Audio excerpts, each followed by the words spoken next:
All right. I have to do one quick thing, and that I forgot to do. Where is it? Okay, let's kill that. Kill that. Oh, shit. What happened here? A lot of trash running. All right. Okay, there we go. Okay, well. Sorry about that. Took a little while to get started tonight. Just had a few things to get done before we hit the start button.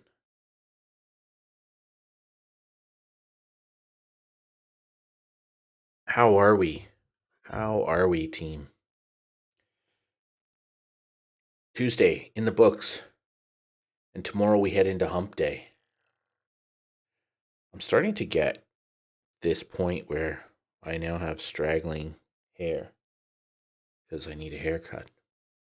And if I flick my hair back, it's over. Hey, you see on the old man stuff. Yeah, my hair is starting to get so long. I flip it back, it covers my headband on my headphones, which is kind of a nuisance. And with seemingly no end in sight with respect to this lockdown, I'm gonna have super long hair by the end of this. What are we talking about today? I think the premier was talking about, by late October things should be okay. Like, man, it's the middle of August. Are you saying that another 2.5 months? I mean, I don't think that's unrealistic personally, but is the messaging of this that for the next 2.5 months we're gonna be locked in our house and not able to get haircuts or I don't know, whatever else we do. I'm really only I'm really only interested in the haircut at the moment because I need one. Actually, Zach needs one more. He looks ridiculous. Um, but yeah, it's crazy. It's not as crazy as New Zealand. You gotta feel for those poor people. They had one case in Auckland, in a suburb of Auckland, and their whole country is in lockdown. Even the people on the South Island. I mean, they're not even on the same physical island as the person with the sickness, and the whole they got locked down. That's pretty terrible. Um, Rather unfortunate for them. It it was interesting to see today some of the statistics that have come out with respect to vaccination rates. Um, well, is it better though? Like, I, I don't know, man. Um, all of the data and science now pretty much says that, people who are vaccinated are going to get still able to be infected and will get sick. They just won't get fatally sick. They won't die and they won't end up in hospital, but they're going to get a pretty pretty nasty bout of, you know, influenza-like symptoms. Um, Even with a double vaccination. Um, hey, Cornel, how are you, buddy? Good to see you. So yeah, so you're gonna have all these people with double dosed, and they're gonna get they're still gonna get sick, which is cool. Like, as long as people don't die, I don't care. Like, you get sick, but as long as nobody's dying, and life goes on, and that's a good thing. But if you end up with this strategy whereby your plan is to make it so that you have to stay in your house all the time when people get sick, how do you run a country like that? Like New Zealand, right? Like, what do they do? They just keep their borders closed forever because there's no chance we're eliminating this now in Sydney, right? That's gone. So then that means the rest of Australia is going to have to live with it as well because we'll infect the rest of the country. And so does that mean New Zealand will never have anything? Like, yeah, yeah, sure. Um so uh I was about wait, 10, just over 10 years ago now. Probably about 15 years ago I started working for, I was working for a company from about 2002, and I was the head of technology, and this company was the largest construction and engineering and contract mining firm in the southern hemisphere, and the largest contract miner in the world, actually. And our business model was one where we had operating business units, who did the construction and engineering and mining work, and those companies competed against each other. So here in Australia, we owned the two of or three of the four largest construction, engineering, and mining firms in the country. Um, and they would compete with each other for work. So if the government wanted a new toll road built, uh, they would compete with each other for the toll road. And so it was this model of um, hyper aggressive competition, where we treated our subsidiary businesses treated each other like flat out competitors. And we had a concept called the rules of racing, and you were not able to poach staff from each other, um, and you couldn't. Our governance guidelines basically forbid our companies from bidding under margin levels. So what happens in the construction and engineering industries all over the world, actually, but Australia, it happens a fair bit, is that companies will effectively buy work to keep their staff employed. So the government wants a new overpass built, and if your order book is low, you bid it at almost zero margin. Now, large scale engineering construction is very low margin. It's usually somewhere between 5 and 8 points tops, but it's not uncommon on big projects to make 3 or 4 points. So on 1 point of margin, that's that's effectively entirely contingency. So if something goes wrong, that's the money you have.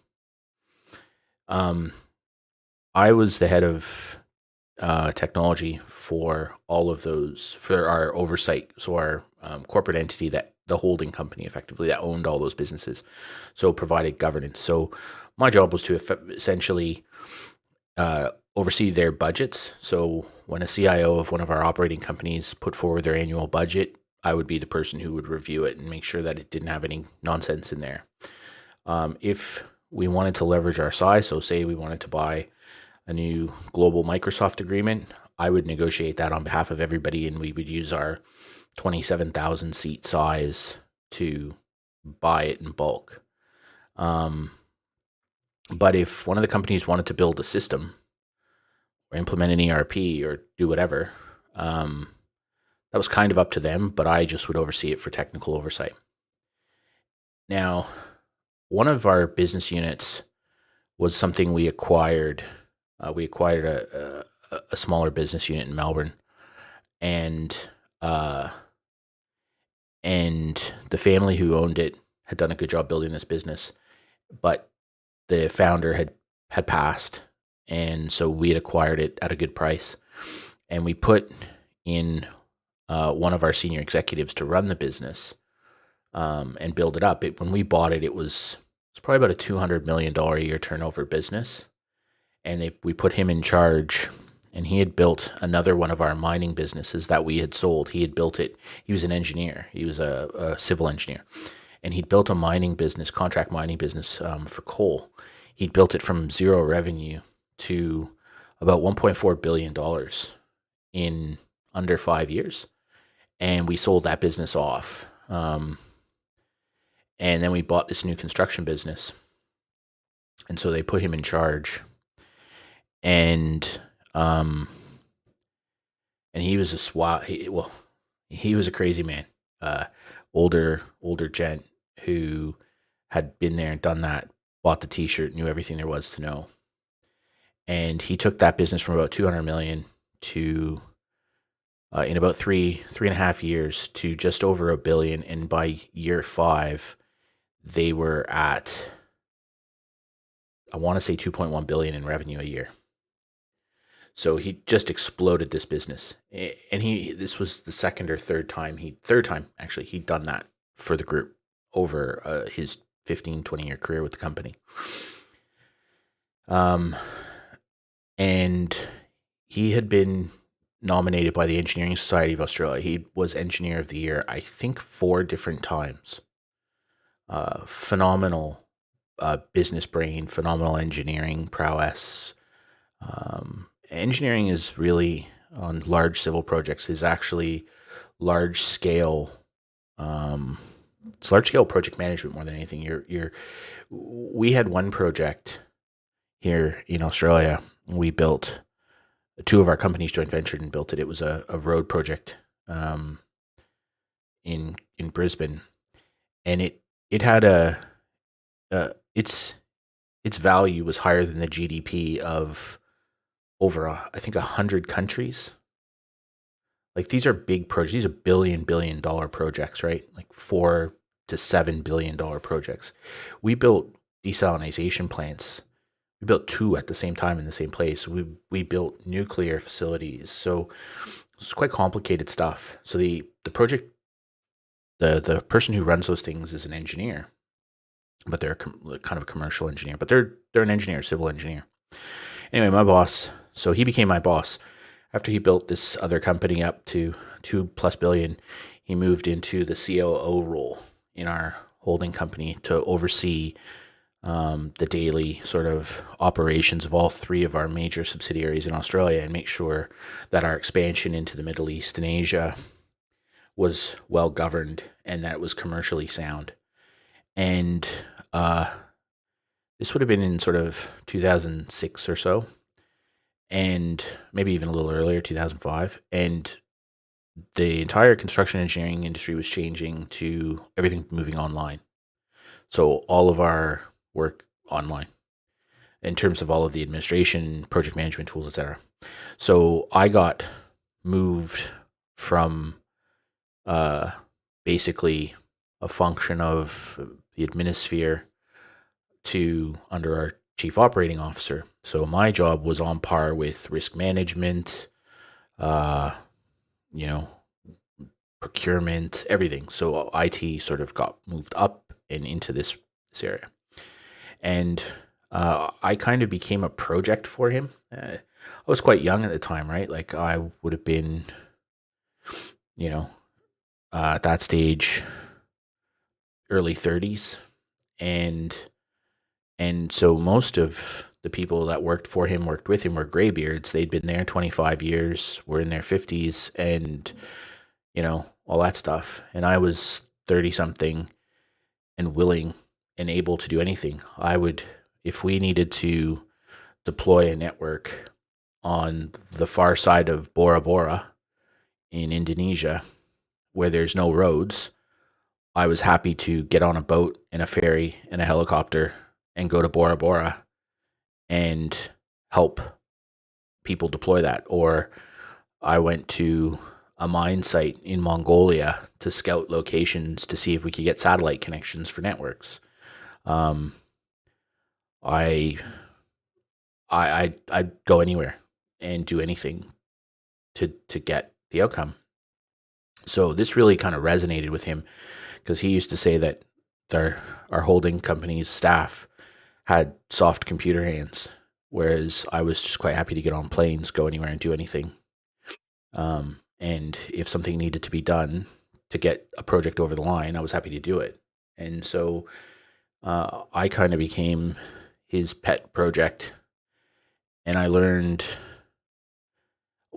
like I got paid well. Like let's not mince words, but I got paid more in life experience than worth far more than money. And I'm not saying that because that's really trite to say that, my job, I learned more than I got paid, which is, again, it's trite, but it's actually true. Um, I visited, I think, 85 countries, every continent except South or Antarctica during that time working for him for 5 years. Um, it took a massive toll physically on me, and even family wise, it was super hard. But that was the life. And he decided that my personal progression was running businesses for the group. So he just gave me a bunch of money and said, I need you to start an infrastructure company, an IT infrastructure company. So I started one. And we did all of the, backup. It's hard to describe, but think if you say cloud now, people know what cloud means. When I built a managed service company in 2007, there was no such thing as cloud. Amazon wasn't in Australia. Amazon was barely anywhere at that stage. And we built what would effectively now be cloud services. And then when Amazon came to Australia, we were their first customer for most of their services. And we were literally doing cloud. We were building SaaS applications. So that was the second company I started, was a SaaS company. And the SaaS company ended up being sold to Oracle eventually. So, and that SaaS company was actually, the SaaS and the infrastructure companies both got bundled up and sold to Oracle. And they were worth, in that sale, they were part of a cumulative sale worth over $1 billion Australian. So, yeah, and what I learned from that experience with him was that there's a certain level of sacrifice you have to make, but you have to be willing to pay the price. And those two things are different, right? Like you can sacrifice something and it's a one-off event, but paying the price is a long-term thing. And so a good example was our CEO, who was the highest paid executive in Australia. We had a road project in Melbourne, was the largest construction project in Australia at the time. And we had a contract with the state government to deliver it in Victoria. And it was the largest tolling project ever in the world at the time. So it was $145 million toll project.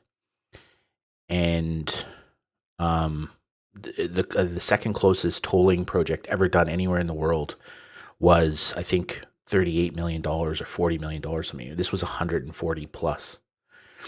And the way that the contracts all worked was that we would build the road and we would be able to collect tolls on it. So the company who owned the road, which was a company we owned a share in, but we were paid to build the road, etc. That's how it tends to work. They're called public-private partnerships, PPP projects. And the company that owns the road is publicly listed. And so that's how it raises money to build the road, but it collects money off tolls. But they're two separate things. Tolling and construction are not the same. The contracts are even different. They're one contract, but two projects.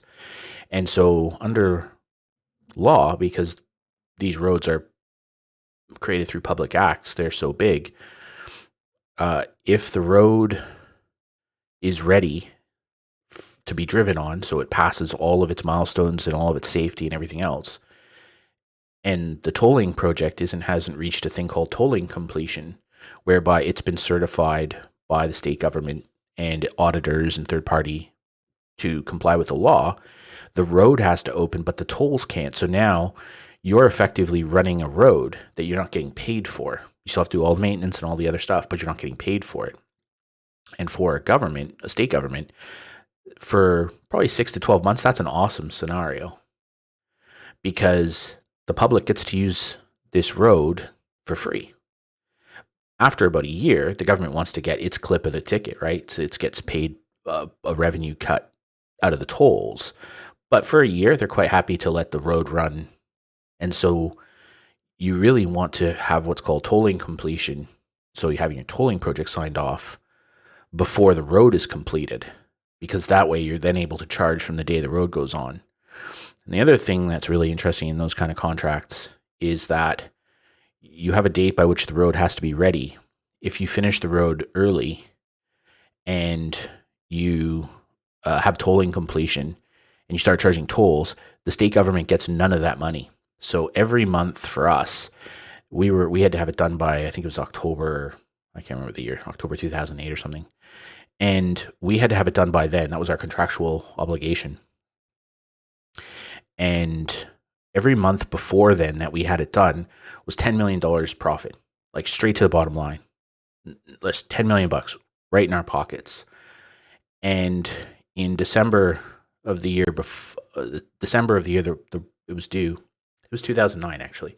So December 2008, I got called in to a meeting with our CEO and our COO, who was my boss, and sat down and said, "Okay, the tolling project," which I'd had very little to do with. I understood what it was. I was involved in the original diligence, around picking the software and stuff like that. It was created by the Spanish company. And so I was involved at that, but that'd have been a couple years earlier, and I hadn't really been too involved. Anyway, they said we have to have this road. Our goal was to have it open by June of 2009, and we have to be done by October, but June is the deadline for us, and we're a year and a half behind. That's not just a loss of $50 million of straight to the bottom line profit, but we'd probably be close to a year where we weren't getting tolls. Now you're talking $150, $200 million of losses. And so their comment to me was, we don't care what it takes. You have to figure out how to fix this. So it was the week before Christmas that year. On Boxing Day, so the 26th, I was on a flight to Spain and met with the Spanish developers who were building this thing, and it was dead set crazy. And they didn't want to come into work because it was Christmas. I'm like, I don't care, turn up. So they turned up, and they weren't really very friendly, and they didn't seem to care about deadlines and stuff. It's just sort of the nature of Spanish labor, I guess, but is what it is. So after about 2 or 3 days, I called back to the office and said, it's not going well. And our COO says, you have a $100 million authorization. I'm like, I don't know what that means. He says, you can do whatever you want up to $100 million. Don't tell us. Just agree. Just get them to move. So, so I then started pushing these Spanish people, and they said, well, we can't do that because we don't have this and we don't have that. And I'm like, okay, well, what does it cost? Oh, well, that costs $1 million. Okay, do that. We'll pay you. And I flew back and forth between Spain and Australia 3 times over the next 3 weeks. And then I ended up spending a month and a half there in Spain. And when I came back, I then would go to Melbourne. So what I did was I had them build a development office in Melbourne to get the road ready. And so they moved a whole bunch of staff from Spain to Melbourne to work on this road. And then it was nuts. I spent so much time in Europe that winter, and then when I came back, I literally was flying to Melbourne 2, 3, 4 times a week sometimes, and back and forth. I was telling some people last week on stream, it was crazy. I built a road, so we had to do this to get tolling completion certification sign off. We had to do a certain amount of hours of passing cars through the gantries where they take the toll, and they take a front and back picture of your license plate for license plate recognition, because there's no toll booths. It's all just distance-based tolling. And that was the other thing on this toll road, is it was not only the most expensive, it was the most complex toll road ever built, because it was all distance-based, and they had segments. It's still like this in Melbourne, actually. But if you go from here to here, like, point A to point B, and it's one segment, we can't charge you for that. But if you go 2 segments, we can. And sometimes there are segments, because of construction in other parts of the city, where that segment will be free. So we can't charge you for that segment. So it's this constant Jenga puzzle to come up with your bill. And we had signed a contract with the state government, and they had passed the contract into law that required us to be able to toll at 99.5% accuracy every time. And not only that, we had to be able to identify front and back license plate 99.5% of the time, even if the car went through the gantry in the wrong direction, in reverse, at 100 kilometers an hour. We had to have 99.5% accuracy. And it was all pretty much a technical impossibility. But one of the lessons I learned from my boss at the time was that contracts are interesting things. And he used to have this saying, you can actually contract yourself to build a staircase to the moon. The fact that it's technically impossible doesn't matter. A court doesn't care. You signed a contract in good faith saying that you could do something. So if you can't do it, you then have to come to some kind of a settlement position with the other party. And so we had contracted ourselves to do something that was technologically on the border of impossible. And when I explained to them sometime a few months into the work I was doing, that it was basically impossible to solve this problem, because the cameras weren't fast enough, the servers doing the processing of the plates weren't fast enough, and we couldn't stockpile enough evidence for the state government auditors to get it approved that we could do what we said we would do. And he just said to me, So how are you going to build that staircase? And um, and he just again said, whatever it costs, up to you. And so I then had to deal with the state auditor on it, and he just kept at it, and I figured out. So what I did then was I read the law. I sat down with the legislation and read the legislation.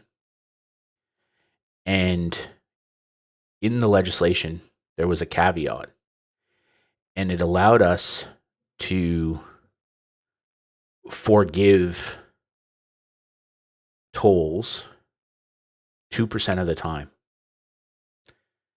And so I sat down and worked with a barrister, so like a expensive lawyer, and came up with a policy that basically said if somebody went through the toll in reverse in the wrong direction, we would give them free tolls.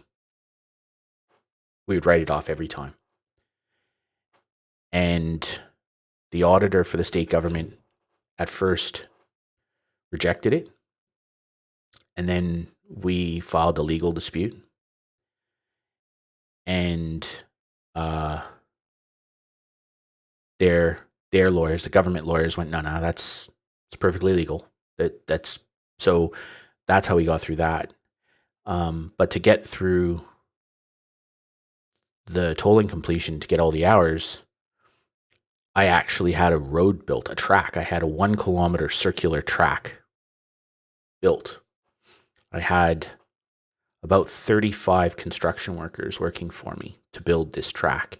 And we put up gantries on the track at opposite sides. And then I hired an army of students to just drive in a circle 24 hours a day, just drive in a circle. And we self-insured. So we took out liability insurance on the track so that if anybody hurt themselves or wrecked a car or did whatever, we were fully covered, and so were they. And I organized all that. And he just kept saying, got to build a staircase, man. And so every time I would come up with some absolutely harebrained, crazy idea, he would be like, okay, are you going to get us sued? Probably not. Is anyone going to die? No. Is it within your $100 million envelope? Yes. Off you go. And so we were, again, that project was 18 months behind, that tolling project. We finished it with tolling completion in 5 months. We got it in 3 weeks before the road got certified. We made about $60 million of profit extra off that road by getting it open. It's still one of the largest tolling projects ever created. It's insane the amount of stuff we did, to unholy acts. But the lesson, the takeaway from that one was really very clear. It was, you can commit yourself to doing anything. The W is, how do you make that happen? What do you need to do to make that happen? And how do you not get sued? And how do you not kill people?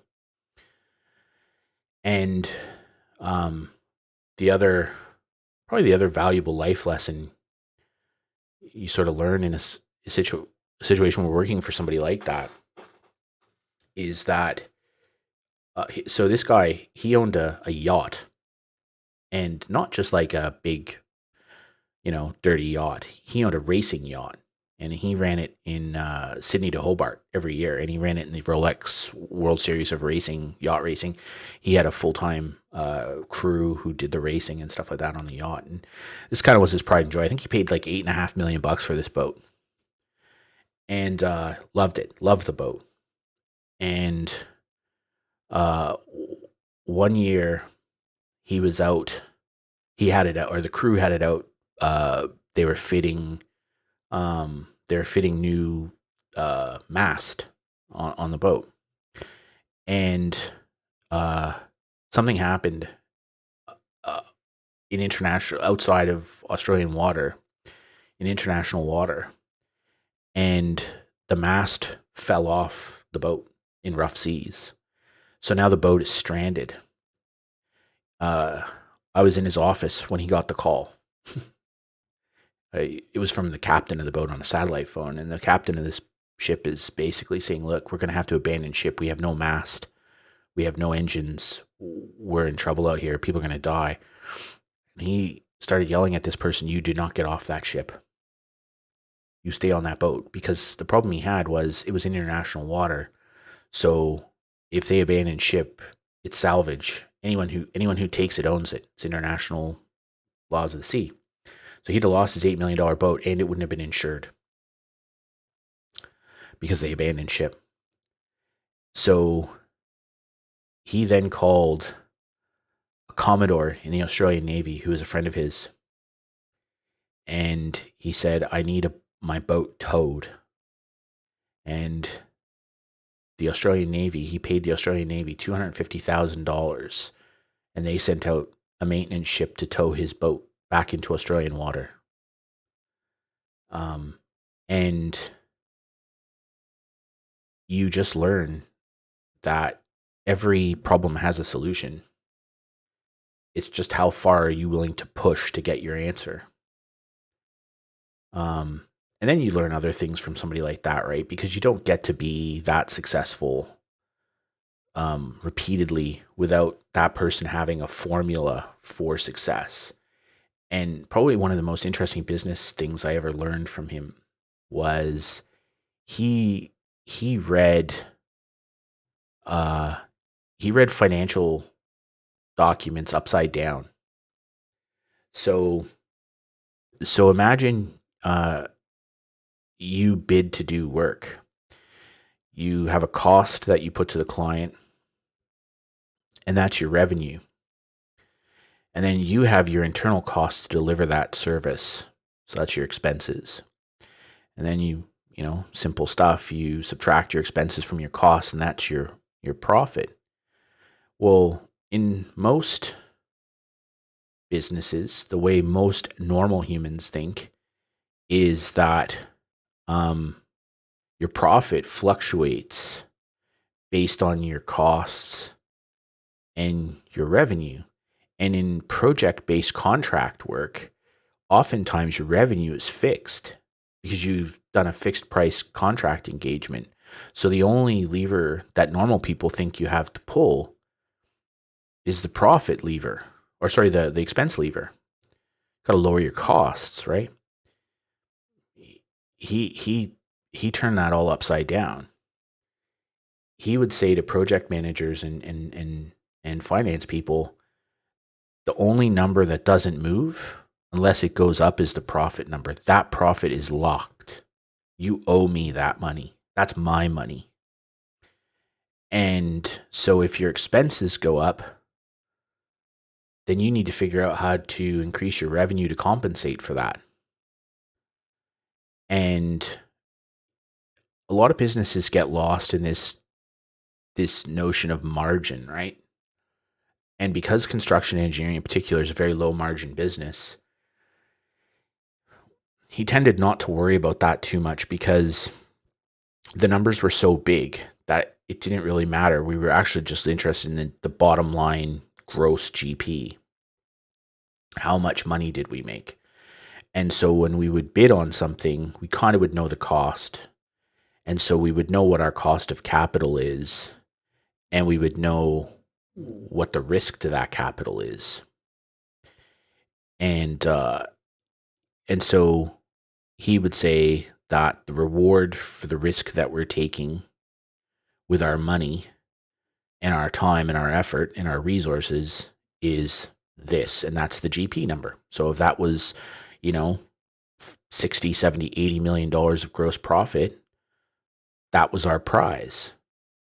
And the prize never changed. If the revenue went up a little bit and didn't matter what the percentage of that was, because we agreed to do the work for that prize. And so he would then say to everybody, "You just owe me my money. get me my money. And they would be like, but, and he's like, I don't care. You either figure out how to deliver this at a lower price, or you figure out how to get the client to pay for more. And so inevitably, if you think about it, if you've bid correctly, your expenses should be relatively known plus contingency, right? And I was always comfortable with that. And I was always his hammer because my team built the bid system. So my software development team built that system. So we knew that if they put the numbers in correctly, we knew what what was called the green sheet. We knew what the green sheet numbers were, the profit numbers, because we could spit it out. So he could always bring me into a meeting and he would just sit there and he'd say to me, did your team make a mistake? No, it's just math, it's just programming. It's no mistake. It all works. Thank you. And I would just leave. And he was basically just making people, accept that they had bid something and it wasn't right. And he would, it was a form of shaming. And I remember one time he said to me, shame is the most powerful tool in the modern workforce. Nobody wants to be ashamed of themselves. So you give everybody the opportunity to be proud of themselves. But if you have to shame them,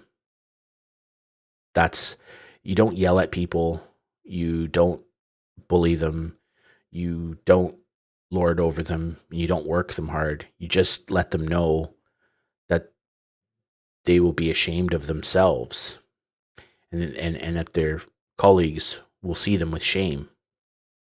And it's the most powerful thing in the world because nobody wants to be ashamed. So he would get these people and just basically they'd say something like, oh, the green sheet's not right. And so he'd call me in and I'd say, no, the green sheet's fine. Mathematically, it all works out. And that person would be ashamed of themselves for saying something so stupid. Just bid it incorrectly. You just made a mistake. No problem. Now we got to fix that, right? That was always his approach. And so what you learned was that if in business, if your costs are incurred, you have to understand how your costs are incurred. And generally speaking, anyone who runs a business will know that if you do something enough, you know what it costs. So if you build a PC, if you wire a house, if you kind of know what it's going to cost, right? A 3-bedroom house, 2 stories, wood frame gyprock, X square meters, roughly on the back of a napkin, give, plus or minus 10% what the cost of that work's going to be. So you can guesstimate it. You don't even need advanced tools. You can kind of just back of a napkin type stuff. And that's how you establish your cost.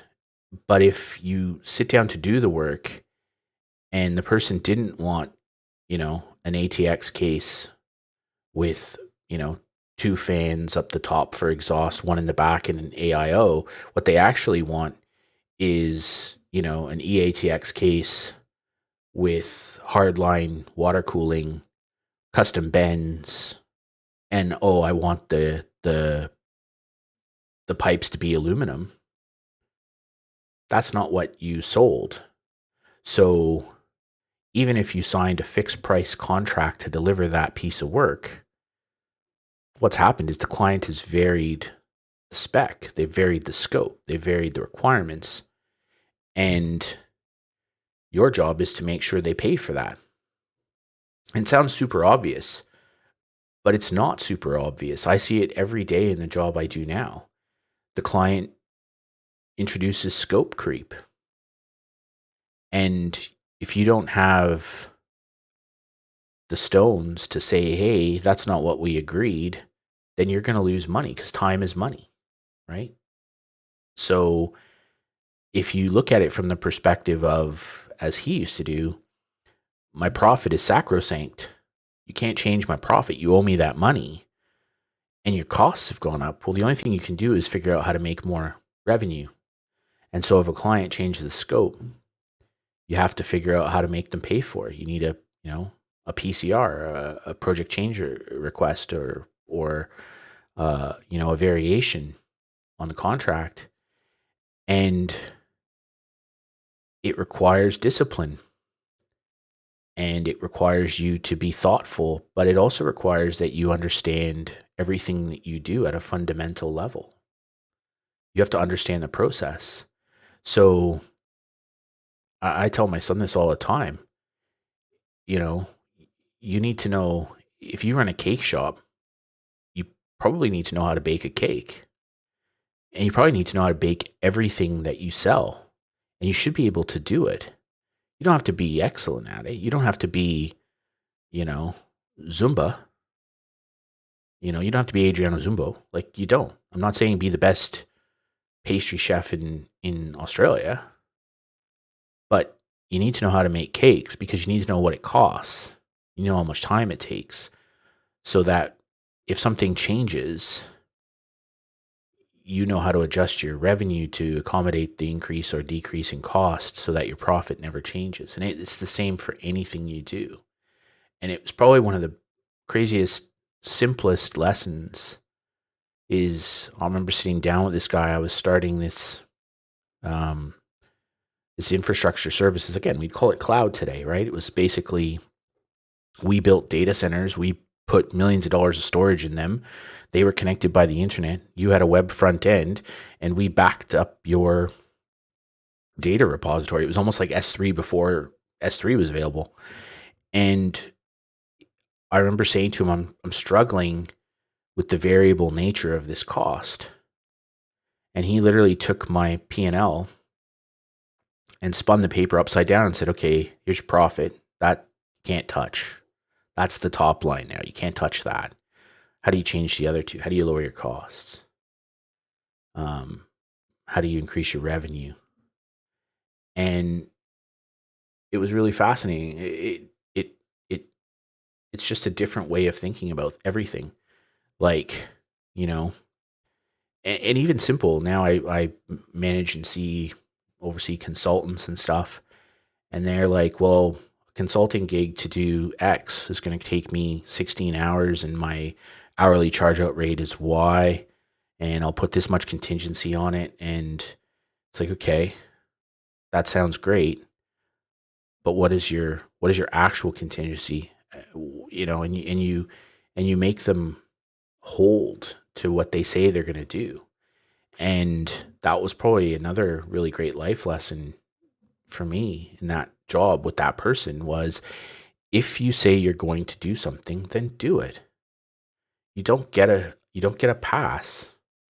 If I say I'm going to do something, I just do it. Shut up and put the effort in. Don't whine about it. Don't complain about it. Don't try and get out of it. Just put your shoulder down and do the work. Or come to another agreement with the other person. Just say, look, it's not going to work. I can't do it. What other outcome can we get?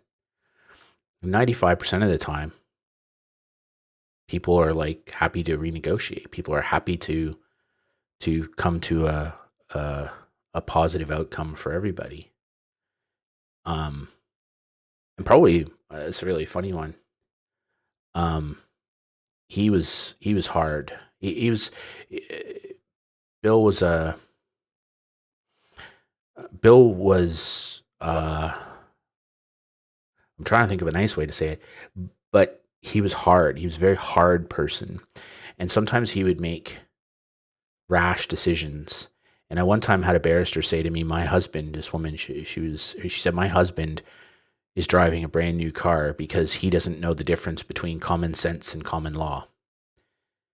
And basically, we had a project. He got in a fight with the state government, and basically decided the state government was wrong, but the government had the law on its side. And so this lawyer's husband was driving a car because of our legal fees. Yeah, well, that's right. But also too, it's very difficult in business to sometimes notice that your client or your customer, I see this a lot in my current job, right? the client or the customer wants an outcome and it's not a good outcome for them. And so you have to do the right thing and say, look, I don't think this is what you really want or should have. And here are the 2, 3, 4 reasons why it's a bad idea for you. But sometimes the client just wants what the client wants. And you then come to a nexus point, an inflection point in uh, your own personal um, uh, ethics and morals and everything. And it's I can do what this person is asking me to do, even though I know it's not right for them, or I can tell them I won't do it because I don't think it's right for them. And it's um it's very nice to say, oh well, I'll just back out. But the reality is, sometimes you just got to give the saying in Australia, give the punter what they want. If they want a bad outcome, as long as you've told them and you've been upfront, transparent, and reasonable, just give them what they want. That's what they're paying for, and that can be really hard. I know with people that work for me, it's the hardest thing in the world is to say to these technical people, these technicians, and these IT people, is that is what the client is asking for is stupid. It's dumb. We wouldn't do it that way, but that's what they're paying for. And they say they want it and you've explained it to them, so just give it to them. And half the time the client comes back and complains that, the stupid thing they asked for is dumb.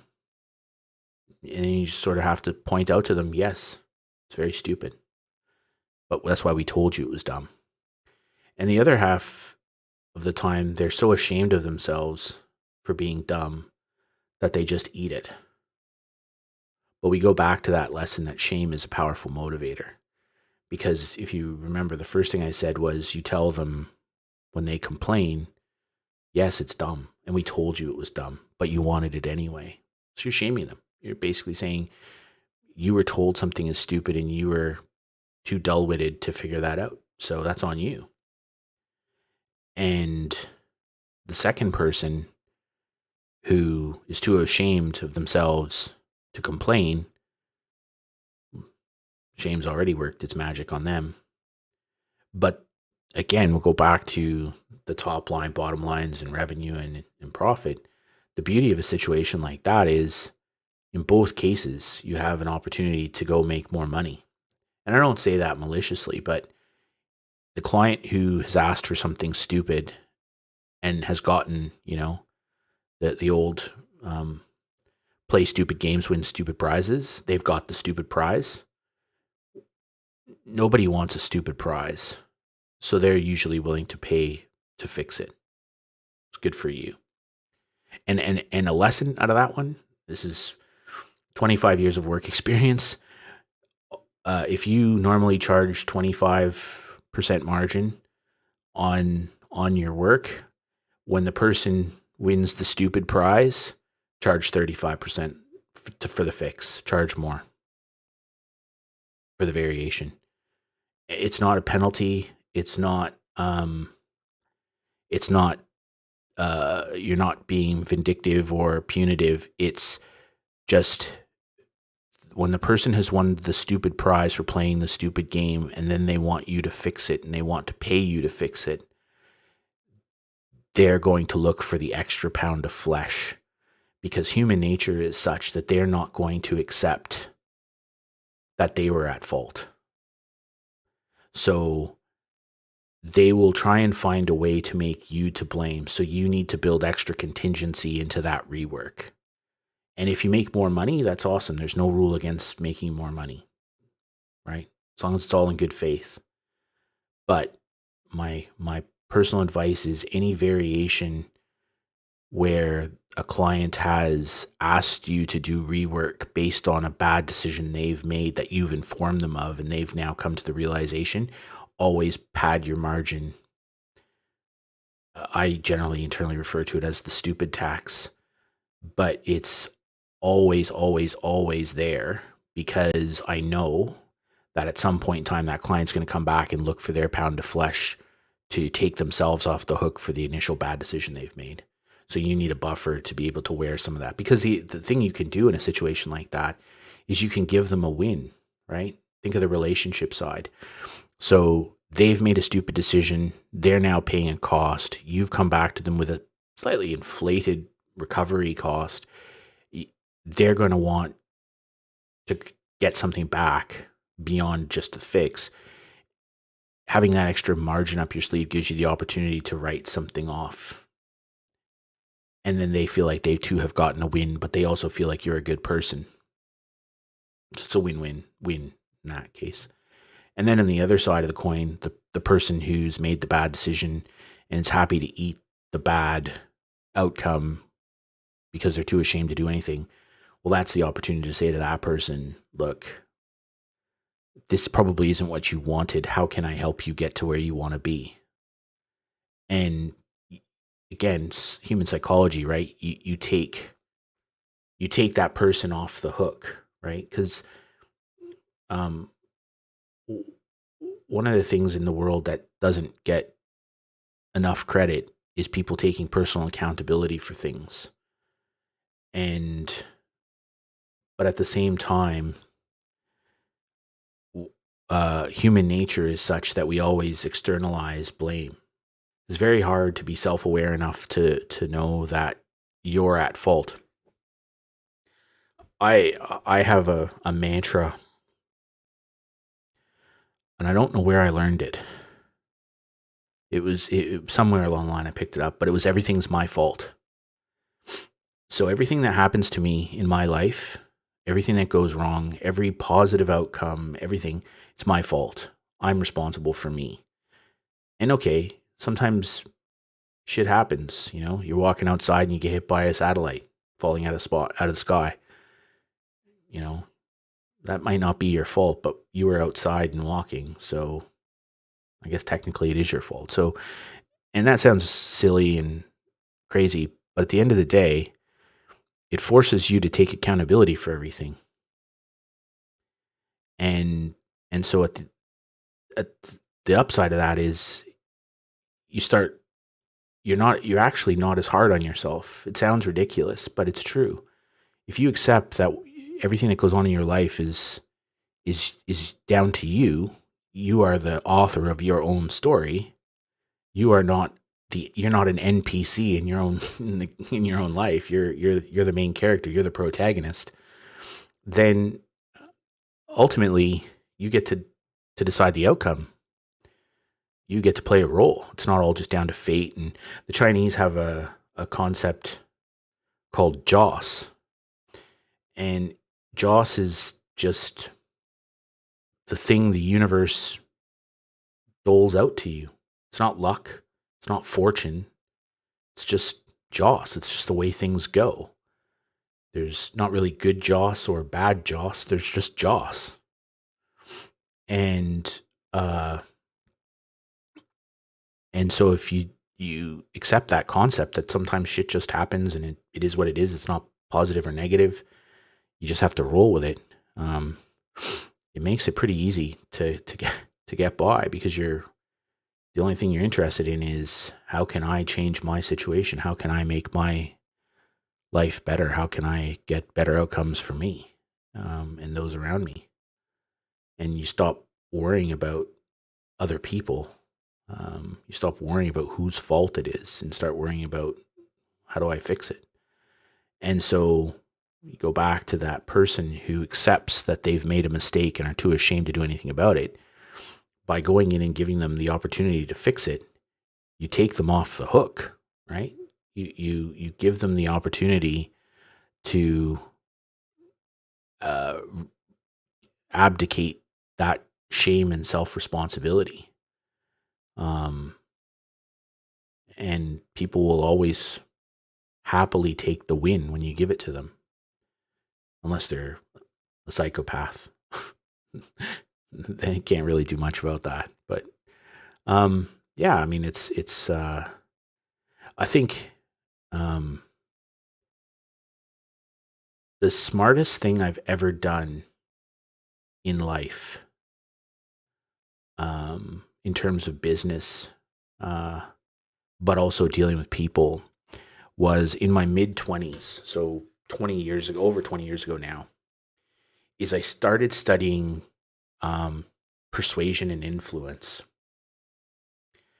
and started reading a lot of um, the old copywriters. In particular, copywriting is, if you could learn one skill, this is, I tell anybody who'll ask, if you could learn one skill, just one, and that I think would help you in every aspect of your professional life, either as a business owner or as an employee, or as just a person walking around. Copywriting. It's the number one thing you should learn how to do. You should learn how to write sales copy, because it requires you to understand needs, motivations, and how to close.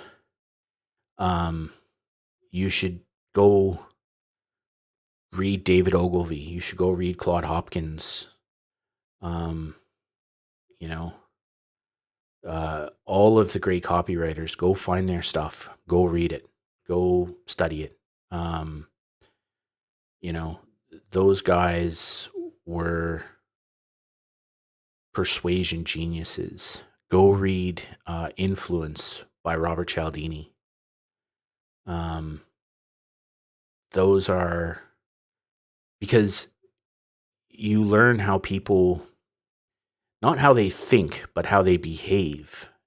And the whole point of copywriting is to make people do what you want them to do.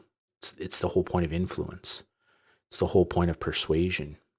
And to do it well, you have to understand the other person. And the other upside of understanding influence and persuasion is that you almost never get scammed. It's kind of this really super weird byproduct.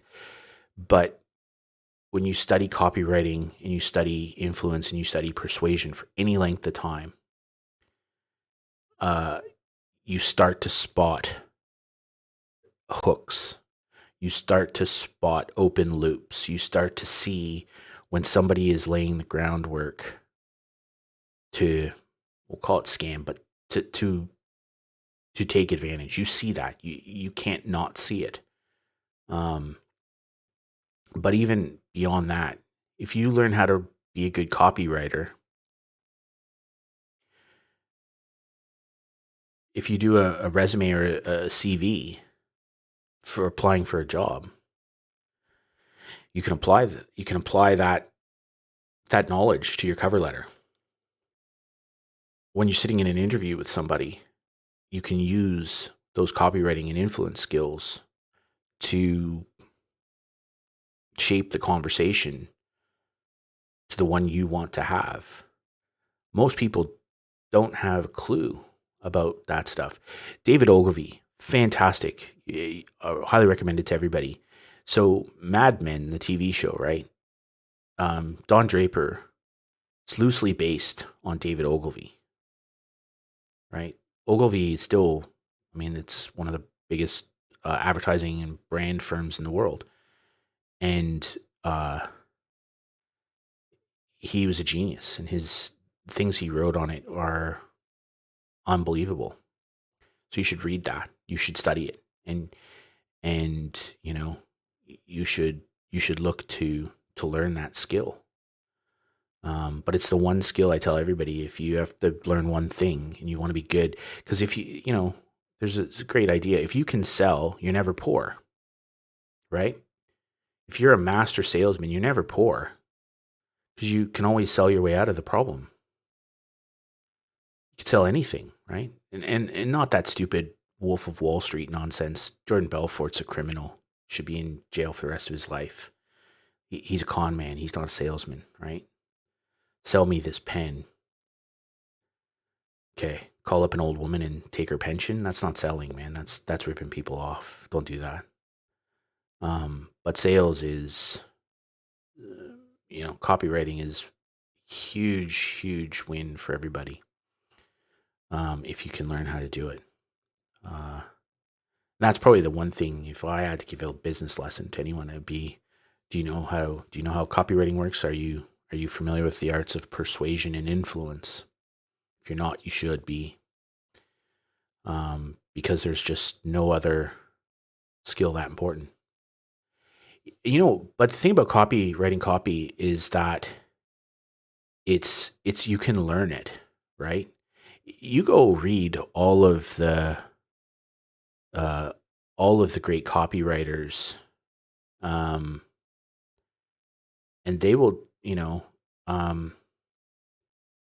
like Dan Kennedy, right? You go see somebody like that, and they'll tell you, you go find from the 1970s or whatever, um, go uh, go find the long form sales letters that they used to do in magazines, selling, you know, um, whatever, selling, subscriptions to magazines and stuff.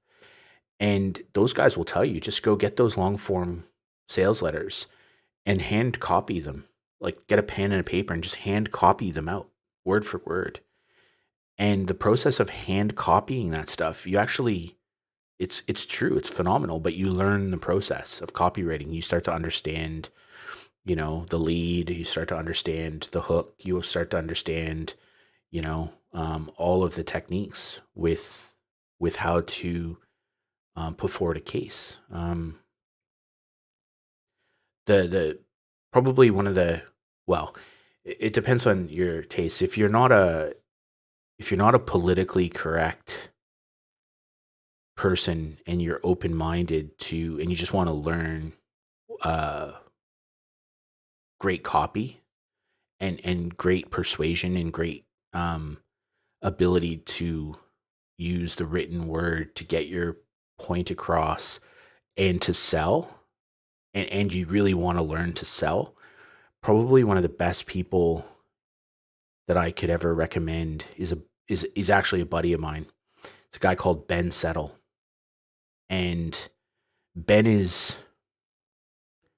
Ben is arguably the best email copywriter in the world.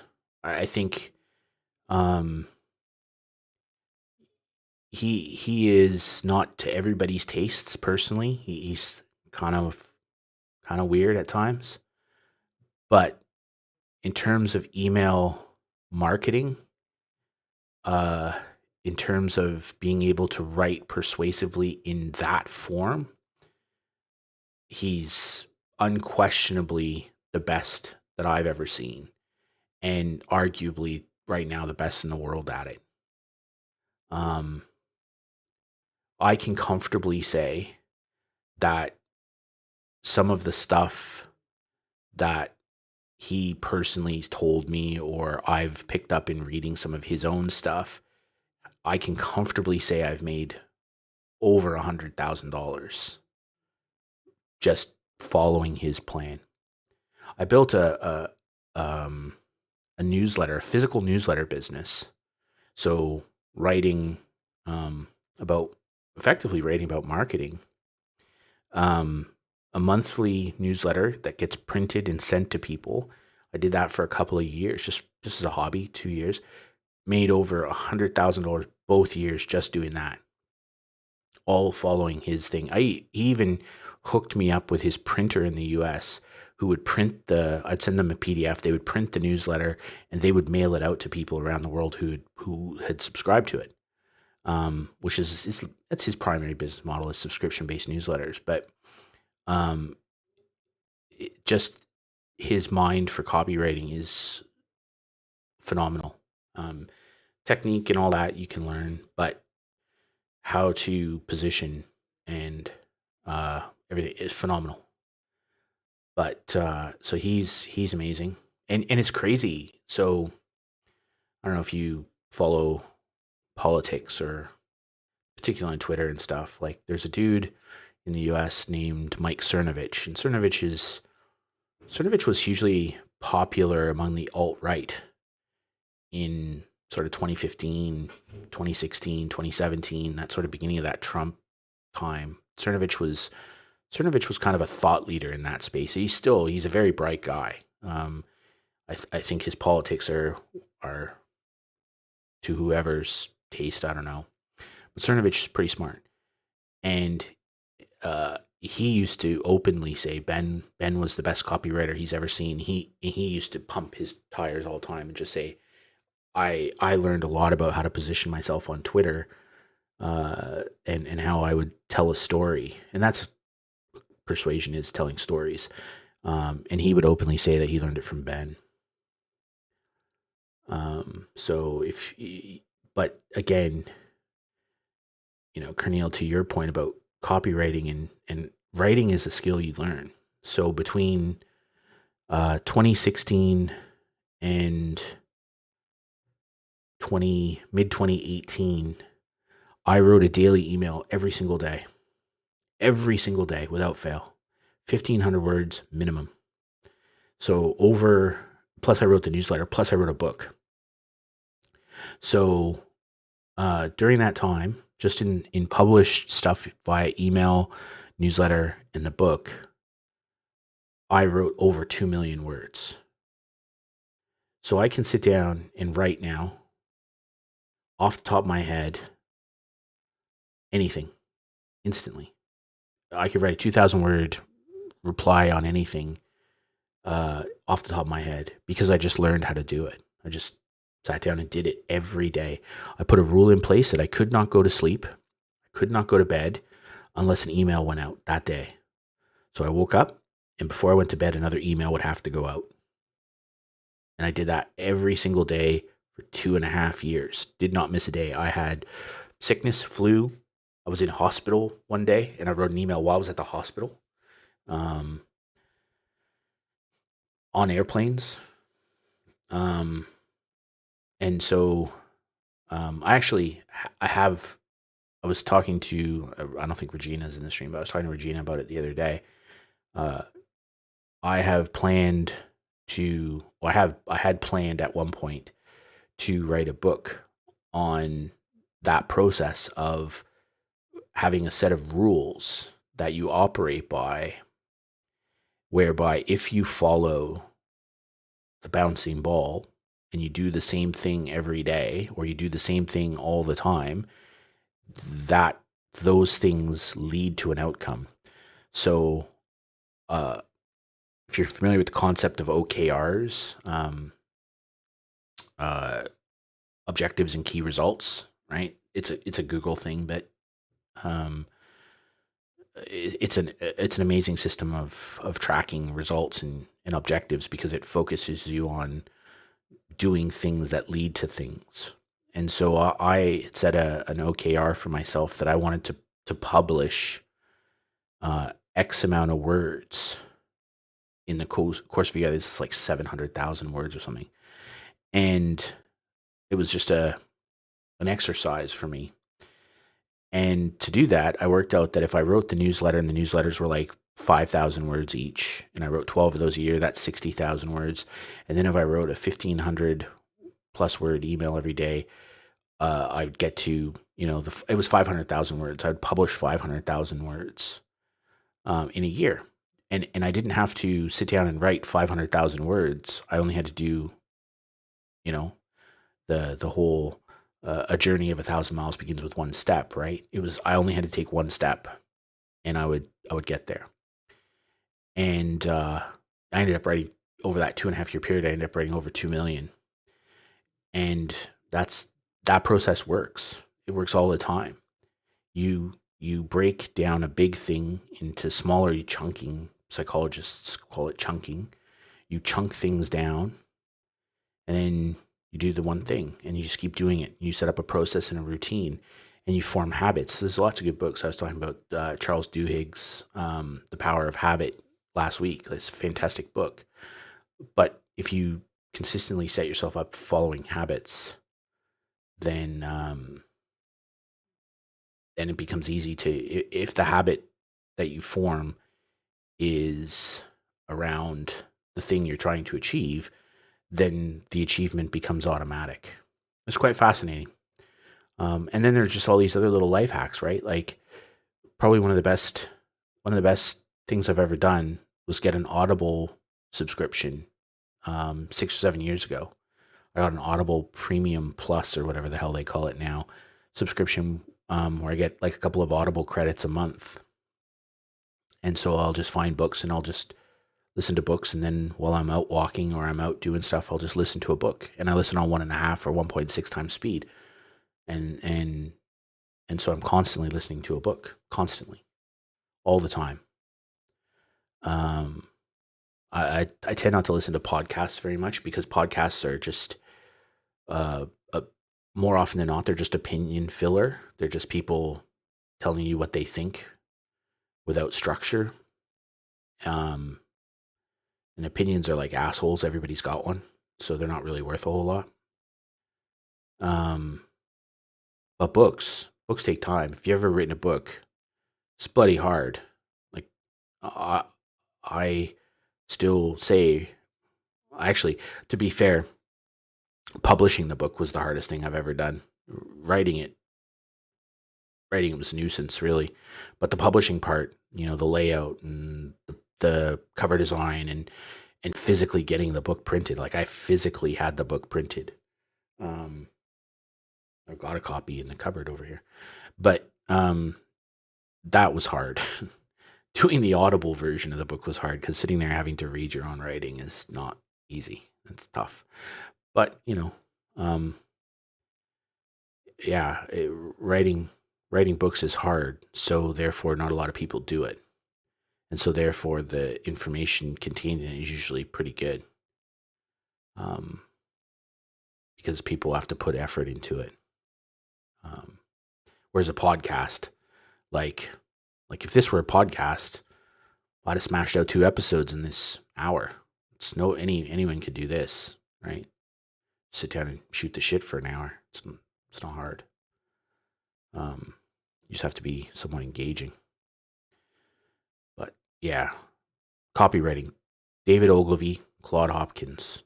Start there, and you can get into you know Dan Kennedy if you really want marketing. If you want to start getting into understanding how to market yourself, Dan Kennedy is a very good one. Uh, yeah, but you just have to be super careful, right? Just be super careful around those guys because some of them are still alive, and their acolytes are still around, and uh,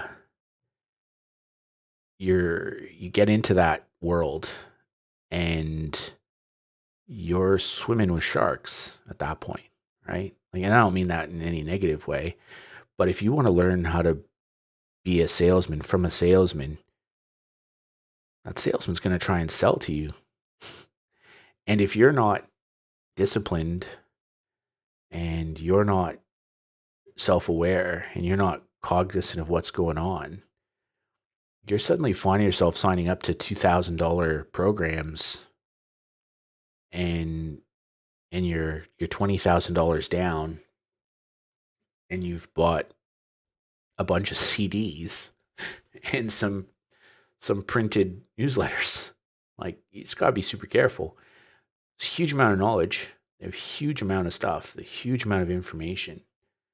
Um, but they're they're master salesmen. Um, uh, you know, so I think um,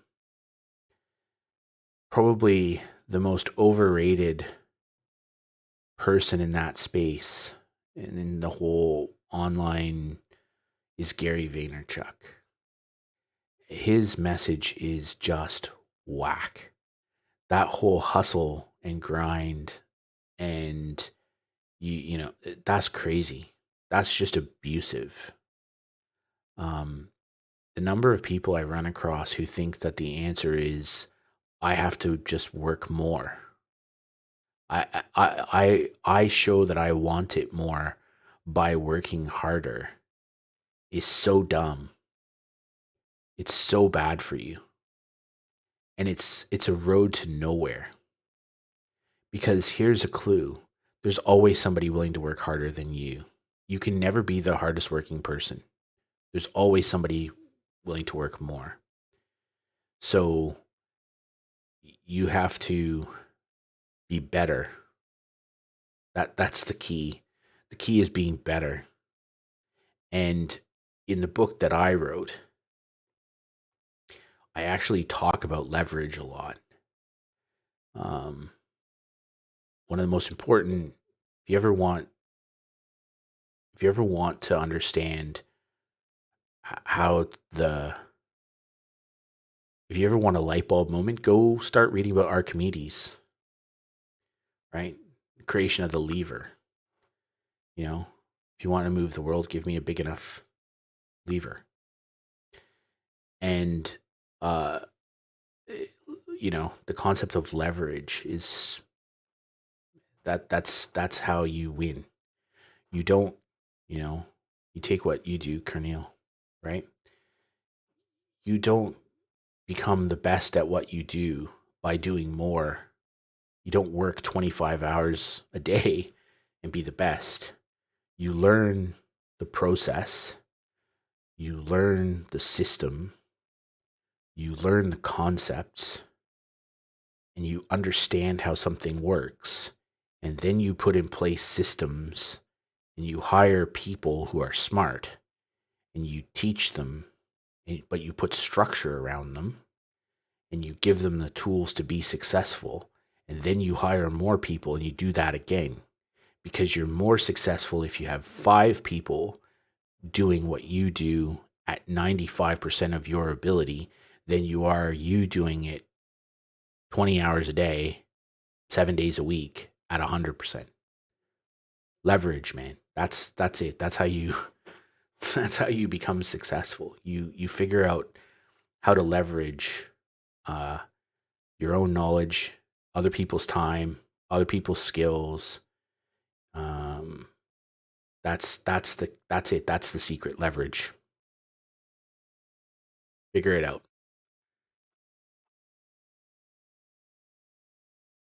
You know, you see you see these people. "Oh, I gotta hustle. Content creators the worst, right? I gotta work harder. No, man, don't work harder. Work smarter. Save up enough pennies and hire an editor. You know, um, you know, get a if your videos are shit, get somebody to script parts of them. Get a writer to script it. Hire an assistant. You know, get somebody to do your graphics for you. These aren't your skills. Don't do them. But learn how. Goes back to the point I made about if you're gonna run a bakery, you should know how to bake a cake. Learn how to do all that stuff.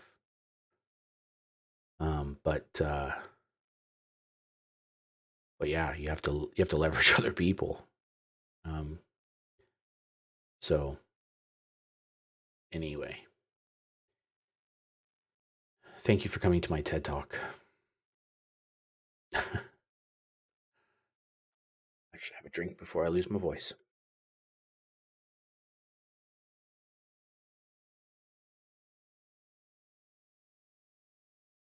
All right. I'm going to probably spend the next hour playing some video games because I don't know. I think that's why at least some people come here. I'm not sure. I just do stuff. No worries, my brother. You're somebody who drops huge amounts of free stuff and knowledge all the time. So when you stop by, my friend, and you ask a question and you want to know something, I'm more than happy to give it back to you. The number of little things that I've picked up from watching your streams or reading what you write or just chatting with you on the side that's helped me is valuable. So If you ask a question, then I will absolutely 100% take the time to reply as best I can, because you've earned that. So, where are we at? Let's load. That was yesterday.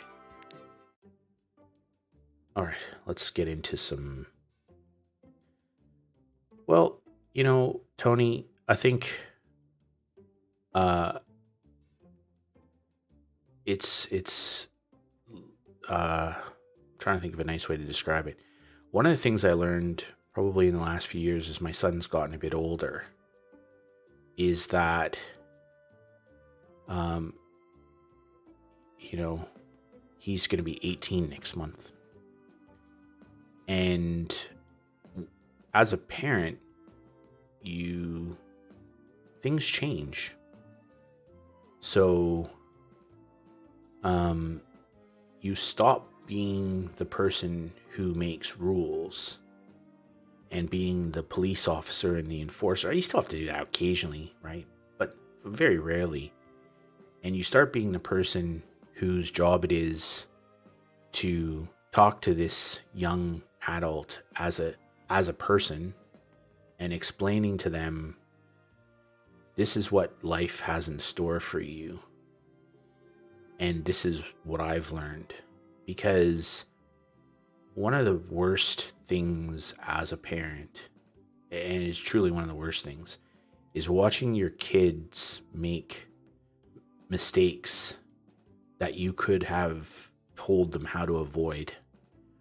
There are times your kids will make mistakes and shit like that, and there's nothing you can do about it. It's just the nature of things. Kids make mistakes, and you can't foresee everything. And I made them, my son's made them, my wife's made. Everybody makes mistakes. It's just part of growing up, right? But there are times where you see them making a mistake, and you sit there and you go, far out, man. Bloody hell. I should have seen that coming, and I should have been able to offer advice to avoid that particular pothole. And those are the most painful ones. But when they get to an age, and for Zach, it was around probably 14 or 15. Yeah, probably 14 or 15, where punishing him just kind of became pointless, right? Like, by that age, if you're 15 or so or 16 and your parents are having to punish you because you've done something wrong, your parents have done something wrong at that stage. So you have to teach them life lessons. And so I kind of look at how, what I'll often do is I'll say to Zach, hey, let's go somewhere, and let's go to Scorptech, which sell computer parts right here in Sydney, and it's a sort of 20-minute drive, and that way I get him and then I'll probably hit McDonald's or something as well. So now I've got him in the car at least for an hour, just driving, and that's an hour where I can kind of give him I can teach him something. I can have a conversation with him like a person and explain to him certain things. And then then it's up to him, right? And increasingly, as he's gotten older, when you first start doing that, it doesn't really sink in. Kids are stupid, it takes some time. But now I see him, so he works now, right? He's got a part-time job, all that stuff. And I see today is a great example. He gets out of work and his boss, you're all right, Evan. Good to see you, man. His boss is leaving. And he said to me, the new person who's his boss's replacement, he said, this is good for me because this person knows that I'm good at my job. And so therefore I'm more important because I've put the work into that relationship. And as, in my situation, that's awesome. Because to me, that sounded like a lesson. Well, what not sound like it was. It's a lesson that I teach. It's you invest in people, you invest in relationships, you put the work in to make sure that that situation is prosperous, profitable, and positive for that other person. And hopefully, if you plant enough of those seeds, there will come a time where that person will be able to repay that. And so to hear him sort of say that he's invested in that relationship with this person who's now been promoted, and that's good for him, and he sees the upside, to me, that's awesome, because it means I've done my job, right? Like, he's learned the lesson. He knows that there's value in nurturing relationships, that you don't do things today to get paid today. You do things today to get the bounty tomorrow. And so he doesn't know that what he, said back to me, but it resonated with me, because I know that's kind of what I've tried to teach him over the years is, you do favors for people because they're good people and you're a good person, and you help people out when you can. But it's great to be selfless, but at the same time, you also have to know that sometimes you're investing in a relationship for the purpose of personal advancement. You don't have to be disingenuous about it. It's like you're not using anyone. You're doing it for the right reasons. But he's learned that lesson. So that's awesome. And so that's why when, sometimes we'll do these kind of talks on stream, it's like, well, most people who sit on streams or who stream or whatever, they're usually in their mid 20s and they're just starting out, really. Well, I'm 47. I've been doing this stuff, like work in life, as an adult for longer than most of you have been alive. And so if there's an opportunity to say, here's something interesting, take it for what it's worth. It's interesting. So Doug, who runs Modern Warzone, I like Doug. I think he's a good guy. I think he's well intentioned, and I admire Doug's desire to do a good job. And he's having a rough go right now. He's having a rough time. He's got some personal stuff, and he's on the grind. And that's what I mean when I say that whole Gary Vaynerchuk hustle and grind and all that stuff, right? That's a dangerous path to be on, because you lose yourself and you lose your family, and I've been there and I've done that, right? So it's not good. And I see that, and I look at Doug and I think, okay. And he posted this thing the other day where he said, I'm, Modern Wars on this account, we're not going to do leaks anymore because of respect for developers or something. I don't really know what it was. And I said to him in a response, free piece of advice. I have a fair bit of experience in this. You don't have to tell people, you don't have to make a public announcement every time you've decided to do something different. You can just do something different and people will figure it out. And it wasn't me being cheeky or dunking on him or any of that shit. Like, it was none of that. There was no malice or ill will behind it. It was straight up free advice from somebody who's been probably doing this longer than he's been alive. And the advice was, when you announce to people what you're going to do all the time, you lose people, and not in the way of like, oh, I've lost 27 followers or shit like that. That's stupid. That's just vanity metrics. None of that stuff matters. What you do is you lose them from the sense that they stop listening to you, because people don't care about you. They care about themselves. It sounds awful to say it, but people only care about themselves. And so you need to focus on what is this that I'm saying publicly? How does that help other people? How does that help the person reading it? If it doesn't help the person reading it, then I don't need to tell them that. And that whole tweet about, oh, I'm not going to do these leaks anymore, developers and whatever, didn't help anyone. Nobody needed to know that. It didn't serve anyone. Certainly didn't serve him, but it didn't serve anyone.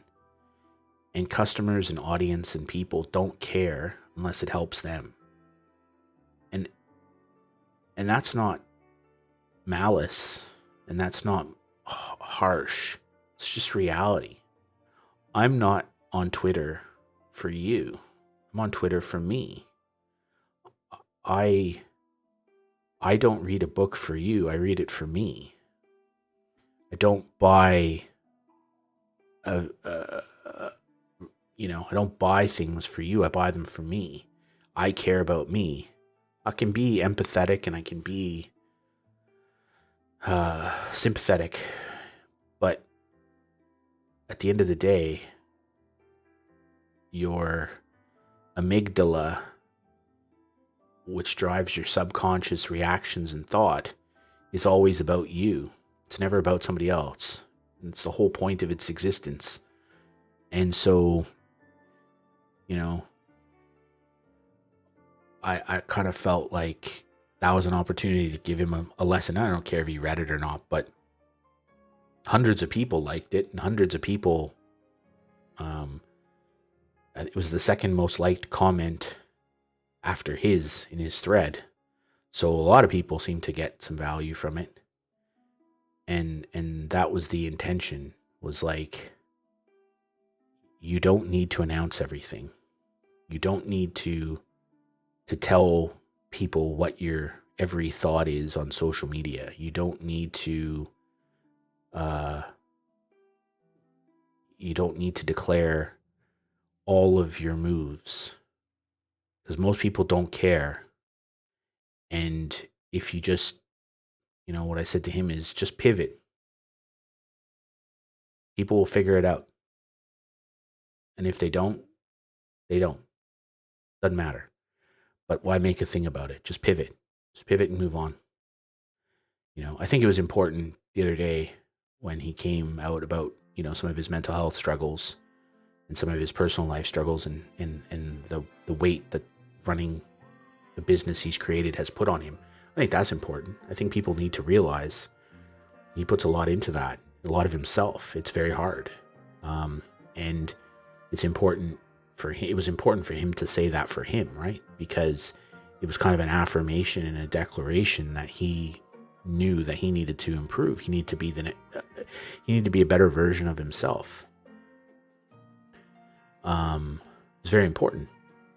And I think it was, people can be cynical about stuff like that, but I think he needed to do that. But then the next thing about, well, I'm not going to do leaks for Call of Duty, like, who cares? And the rationale of, well, I'm not going to do it because of respect for the developers. What? Doesn't even mean anything. Like, the guy who does art for Sledgehammer Games, if you leak a screenshot of his work, you're not disrespecting him. He doesn't care. He still gets paid the same. The person who created the producer, like the Vandahar at Treyarch, the Sledgehammer equivalent, if you leak stuff, you're not disrespecting that guy. Activision are in business. Yeah, I would suggest that a significant portion of the leaks that come out about upcoming games come from Activision. They seed those, they plant those. Because look at the hype around Vanguard right now. 3 weeks ago everyone was like, dead game, they're shit. Now everyone's looking forward to Vanguard. Lots of people, oh, it's a World War II game, I don't want work. Rubbish. It'll be the highest selling game of the year. For sure. 100%. And the whole narrative, the fact that their staff are sex pests, that their work environment's a shit show, it's all been largely forgotten because a bunch of images leaked out, and somebody sort of insinuated that creators were told in an NDA covered briefing that there's going to be an anti cheat. It's all been forgotten. So this idea that not reporting on leaks is a move to respect developers, and it's not just Doug. I've heard other people say that, so I'm not singling him out by any means. But that's just stupid. It's just dumb.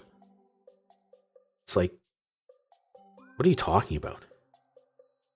Like, and the other thing is when I was at uni, I did computer science for the first year, and then I didn't. Some like my father passed away, and then my sister passed away in the same summer after my first year of uni, and it kind of threw me for a bit of a loop. And I decided that I needed to. I hated computer science as a degree. I didn't like it, and that if I was going to go back to uni for the second year, I needed to go back and learn because I wanted to learn.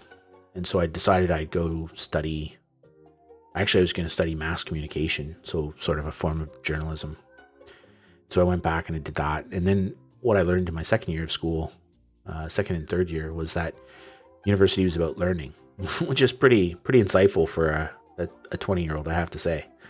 And I started taking things that I found interesting. I took philosophy courses. I did obviously political science and economics because that's what I had to get my degree done for. But I did courses on early Christian literature.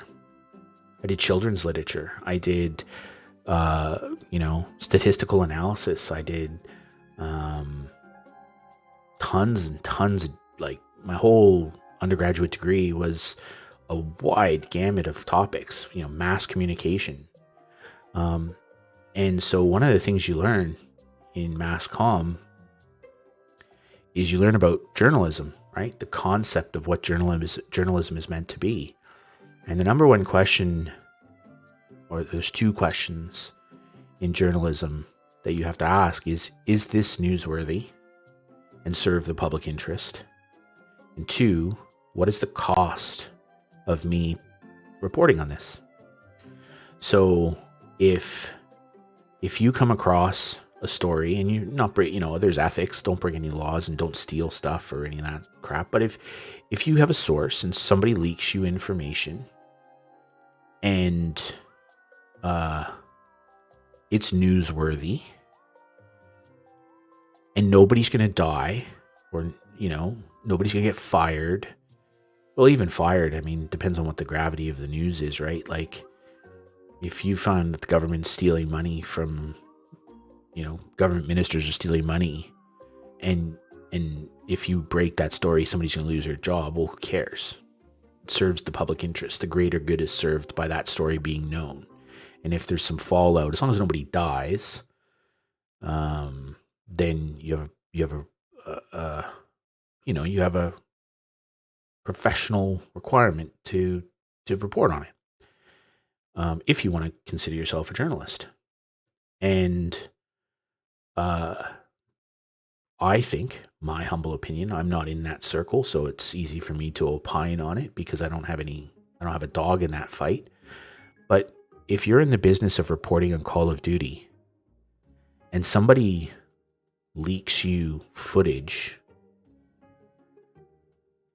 or leaks you synopsis of the game's story or gives you details of technical advancements that they're making in that game, you have an obligation to report on it. It's newsworthy, and there's no downside for anybody else. So if you want to be a journalist and you want to cover the news, then that's the price you pay. And everybody's involved in that, and that's the way it goes. But if you only want to report what Activision tell you can report, then you're not a journalist, and you're marketing. It's okay. You can be their marketing wing. You can be an influencer if you want, but you're not a journalist. It's okay. Nobody's upset.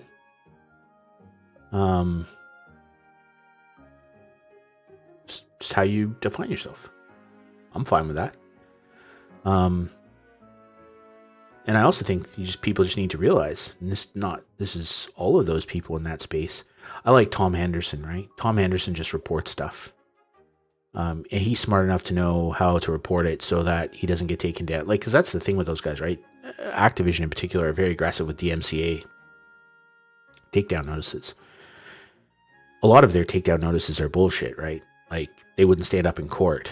But the problem is that if you challenge their DMCA request, this is something that people don't know about DMCA. We've completely gone off the rails on this stream, but that's okay. Here's something people don't know about DMCA. So the way that it works is, somebody issues a takedown notice. They sign an out, effectively what is a statement, a sworn statement that says, to the best of their ability, to the best of their knowledge, to the best of their understanding, they have the rights to the work that they're claiming. And it's actually against the law. It's actually in America, it is a crime to make a false statement like that. It's against the Digital Millennium Copyright Act. You can't claim something you don't have the right to. But rights are loosely defined, and very few people challenge them. So Activision makes a claim, says they have infringed upon our copyright, right? Could be whatever, trademark, patent, copyright, you name it, doesn't matter. Now you get told about this, so your work gets taken down, and then you're told. So Activision's already won because they've had your work taken down. Okay, so that's point one. They've already won. So you've lost momentum, and that's how the internet works, right? Momentum. But you have the right to refute that. And so if you say, no, hold on, I dispute this. I dispute that they have that right. And under the safe harbor provisions, the medium really shouldn't get involved. Like, it's not up to YouTube. It's not up to Twitter. They're just there as a gatekeeper. And their job is 100% exclusively to protect themselves and make sure their safe harbor doesn't get pierced. So if you refute that and you rebut that, what you then say is, no, you effectively sign a sworn statement that says you actually think you have the rights to that. And so effectively you indemnify the platform. But what happens in the background is this now becomes a civil legal case for all intents and purposes. It can end up in the courts. And so the company who made the claim has access to your information so that they can serve you. So think about that. Activision hits you with a DMCA strike. You rebut that. You say, no, fair use. I'm entitled to do this. Now, Activision gets your name, your address. How long do you reckon before you get served papers? What does Activision care? They're just going to put you in court. They'll just hit you with a lawsuit for infringement, because they can serve you, right? DMCA is the biggest doxing tool. It's the easiest way to dox a content creator. That's why most content creators, if they get served a DMCA takedown, never fight, because they know they're going to get doxed out of it if they do. But Activision can sue you. And they will. Because they know that you're not going to defend yourself because it's going to cost you too much. Right? So, oh, hey, Regina, how are you? You're sleeping. You're not sleeping, you're here. So yeah, no, that's the thing, right? They just dox you. Uh, now, if you're big enough, so like, or if you're smart, right? What you do is you don't, uh, you don't reply yourself. You pay a lawyer, right? And this is not very expensive. This is the kind of stuff that people don't realize when they get into the business of content creation or any kind of online business. They don't realize the value of good legal advice and good legal help. But you can pay a lawyer a couple $100 a year to be your registered address. And so now, when you reply to a DMCA takedown notice and somebody issues you that strike and you want to rebut that strike because you believe you have the right and you make sure you have the right, okay, you can reply with the address and name of your law firm who you're paying to take service of documents for you. So now Activision get the name of a lawyer. Well, doesn't mean they're not going to serve them. But immediately there's a different thought process that has to happen, because it's like, okay, now we're going to have to serve papers at a law firm. And so presumably if that person has employed a lawyer to take the service, now they're going to have a lawyer push back. And maybe they've had a lawyer review the case. Now, the worst possible outcome for Activision or anyone like that, and I'm using Activision as the boogeyman because they're Activision and they can take it. The worst possible outcome for Activision is for somebody to fight back. If somebody with deep pockets pushes back, they're in a lot of trouble. Because a lot of the DMCA claims are largely untested in any court. And if they were to lose, the precedent would be mind-numbingly bad. So what happens? They settle. They usually will grant you a one-time license for what you've done and ask you not to do that again. They might even pay you not to do it again.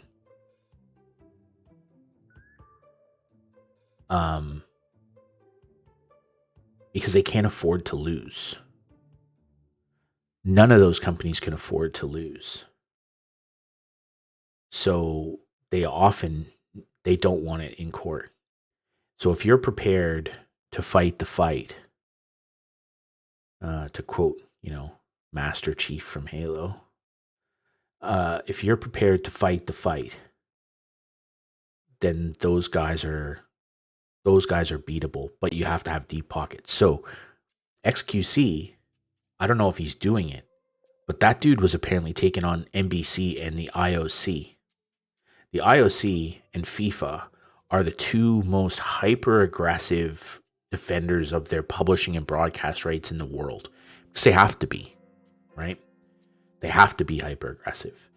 And XQC got taken off the air on Twitch because he was watching something Olympics related. And he said he was gonna challenge it. His lawyers reckon he's got a case. That is 100% the nightmare scenario for the IOC and NBC. 100% the worst case scenario. You've got a guy, deep pockets, who's openly saying, I don't care how much it costs me. I'll go broke fighting it. And XQC seems like a lovely guy, but he's French-Canadian, so he's a little bit crazy to start with. But he seems even more crazy. Like the Australians would refer to him as, he's as crazy as a cut snake. He's nuts. And XQC can actually make money off the process. He could stream every single day and talk about his battle with the IOC and NBC, and people would be throwing money at him. They'd They'd be like getting out their wallets and dumping their credit cards and their cash into his defense fund. He is the nightmare scenario for those guys. Absolutely the worst possible outcome. Now, whether or not he chooses to do it, I don't know. But yeah, I suggest they'll settle. I suggest they'll quietly in the background send Twitch a letter and say, look, we made a mistake. Fair use. Please remove the strike. Our bad. We misunderstood. Technology's hard. We're the IOC. We're just corrupt. That's what I think will happen. But then, most organizations like that aren't smart, right? Like, look at the record industry. The record industry basically destroyed the artists they were saying that they were there to protect, right? When Napster came along and Metallica decided to take on Napster because they were a greedy bunch of bastards. I long-term Metallica listener, so openly quite Lars Ulrich is one of the slimiest humans alive. And in his effort to protect his own financial best interest, yeah, that's right. Yeah, that's 100% right. They wanted to own the medium, right? That's right. 100%. You're absolutely spot on. You're absolutely spot on. The recording industry. So go. You ever want to read a great book and understand how media works? Go read Marshall McLuhan. And he's got the medium is the message, right? It's that whole concept. And so that's exactly it. The recording industry, the labels, they already owned the publishing rights. They had stupidly given away the broadcast rights, and now they wanted the broadcast rights back because radio they'd given, and MTV as well, right? MTV was the other one.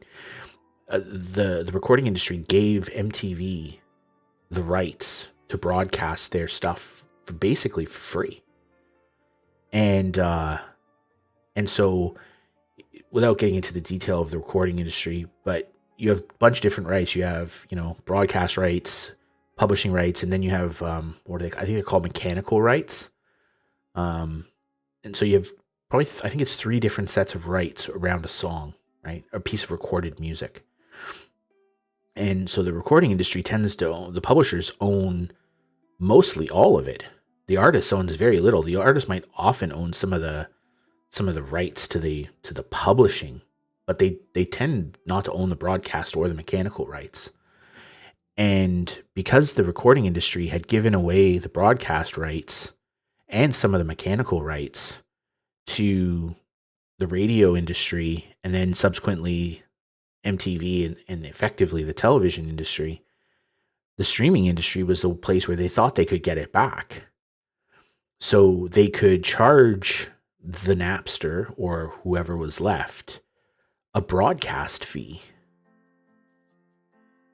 And if you really, really get crazy into that rabbit hole, that's how Mark Cuban made his money.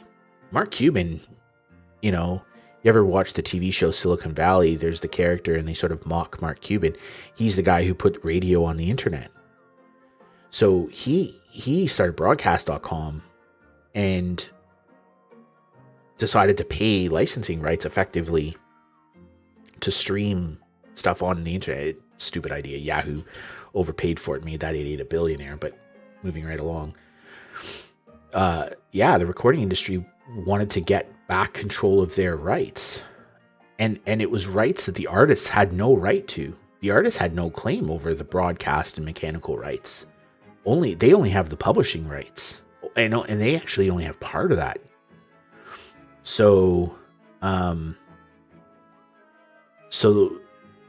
yeah. And so you're 100% correct. Spotify is and Pandora and others are the perfect example. I might just turn this off for a second. Um, they're the yes, they're the perfect example. Um, those companies because they pay fees for broadcast. And so the recording industry, the music industry, the publishers, they make all the money and the artist gets nothing.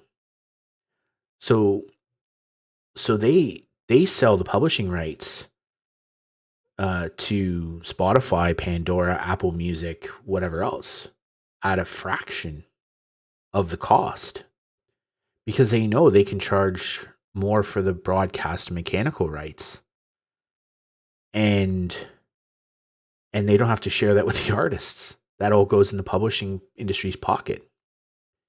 And so if you look at the RIAA, when they took on Napster, I think they had 3 lawyers who worked for them at the time. I remember reading that somewhere.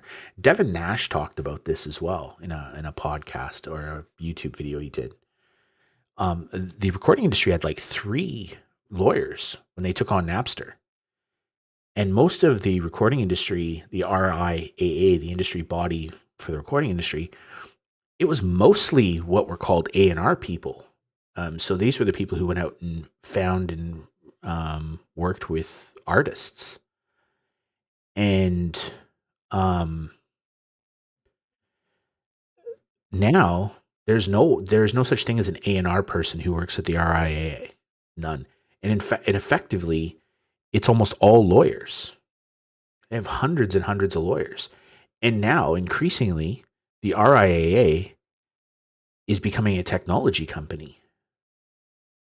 They're building tools to scan for infringement in real time on the internet because that's where the money is. And so that's what the recording industry is. They basically just parasites, right? So if you're an artist, you know, what are they called? Nickelback, right? They're a meme, right? Everybody dunks on Nickelback. Dead set the smartest people in showbiz. What did Nickelback do? They signed a contract to produce music for their tour promoter. So Nickelback were smart enough to recognize there's no money in selling music anymore. It's stupid. It's dumb. So they signed a recording contract with a company that puts on their tours. Because as artists now, as musicians, they make their money from going on tour. Unfortunately, COVID put a stop to that. But that's how most artists make their money. It's live shows. Unless you're Ed Sheeran, right? And you basically have half of the top most listened to songs on Spotify. Unless you're Ed, and Ed's a funny case. We can talk about him in a second. But unless you're Ed Sheeran, you make your money from touring, selling out venues. Even Taylor Swift, she's a classic example. She didn't own any of her rights. She's got them back now. She's aggressive. I like her. I'm not a fan of her music. It's not my taste. But I think she's got a set of stones on her. I mean, she basically understood what her rights were and said, I'll re-record all my own songs. And then she owns the mechanical rights to them. She's smart. I mean, she ended up getting everything back. She's brilliant. Kanye owns all of his own publishing rights. Dude's brilliant. I think he's a little bit crazy. and I don't mean crazy, and he has mental health issues, because I think that's true. But he's a genius, and not musically. I mean, I'm not gonna opine on Kanye West's music. It's not my forte, but the way he runs his business, dude's a genius, especially in that industry. Jay-Z, dude's dude's smart, knows the score. So you're those people, you make money in the recording industry. If you're a three-piece punk band from, Bella Vista, California, you're screwed. Like, you make songs in the hope that enough people listen to them on YouTube so that they'll turn up to your live show and pay you money. That's what you hope for, right? Um, because that's where the income comes from. Unless you're Ed Sheeran. Ed Sheeran's a funny one. So Ed Sheeran has been sued, I think 5 times, maybe 6, for effectively plagiarism. And dead set in a couple of instances, he these Australian dudes sued him, and I don't. I mean, I'm not an expert, but as a casual observer, he ripped them off, like, straight up, and he paid them. But if you were a cynic, you could argue that Ed Sheeran's business model is, copy stuff if you can, if you have to, and then settle because it's cheaper. He's made his money. So now somebody's asking for a piece of the pie. Okay, but I still have a pie, right? I still got a big pie. I'm just gonna give you a piece. Okay, it's pretty smart. And with Ed Sheeran, it's happened enough, and it's gone through the same process that you start to think, okay, this is once is weird, twice is odd, third time it's getting a bit. By the time you get past that, then you have to sort of stand back and say, okay, this is not accidental. Um, but that's not to say he's stealing people's music. He again, I'm not. It's an opinion, and I'm not smart enough or an expert enough in music to comment beyond anything other than it looks kind of interesting. Um, Ed Sheeran is his music is what you would consider to be earworm music.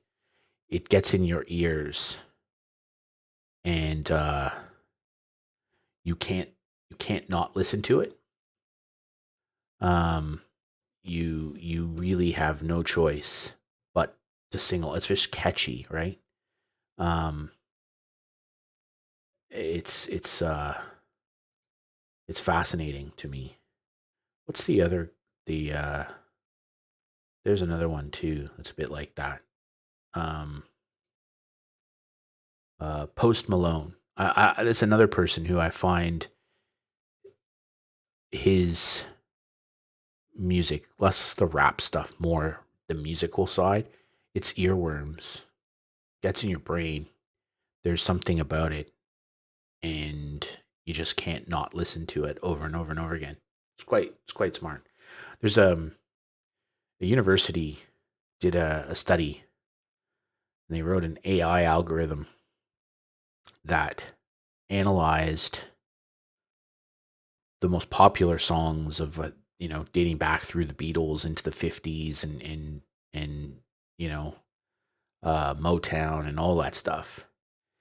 And this algorithm is able to determine which songs are going to be hits and which songs aren't going to be hits with a high level of accuracy.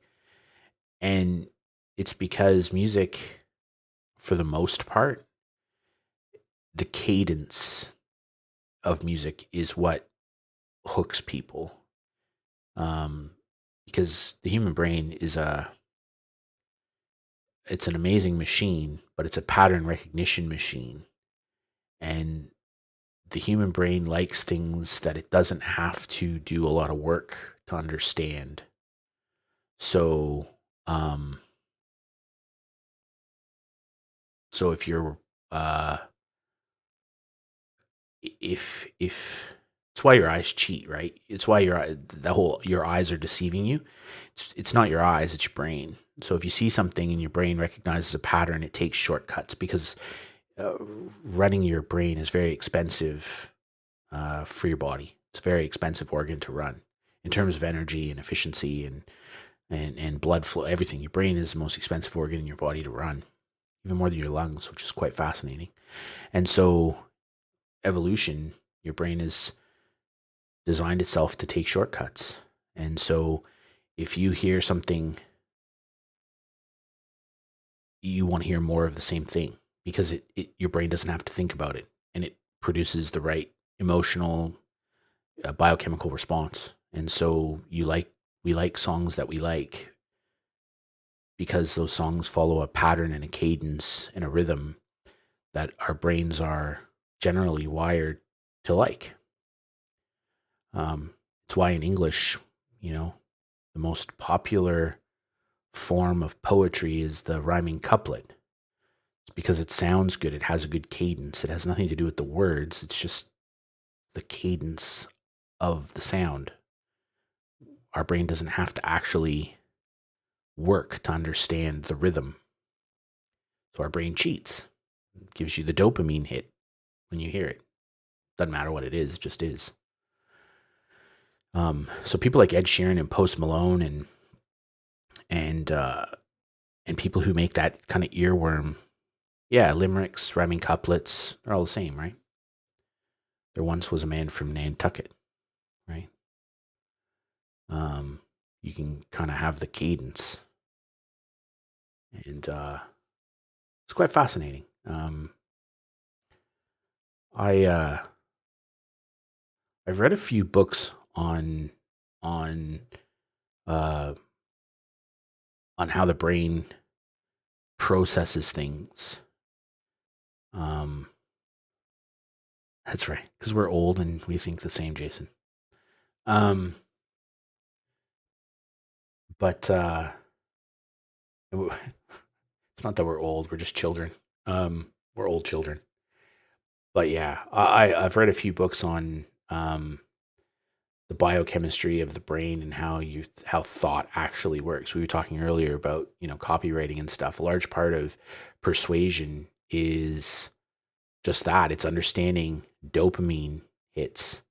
How can I give you something like dopamine is sugar for the brain, right?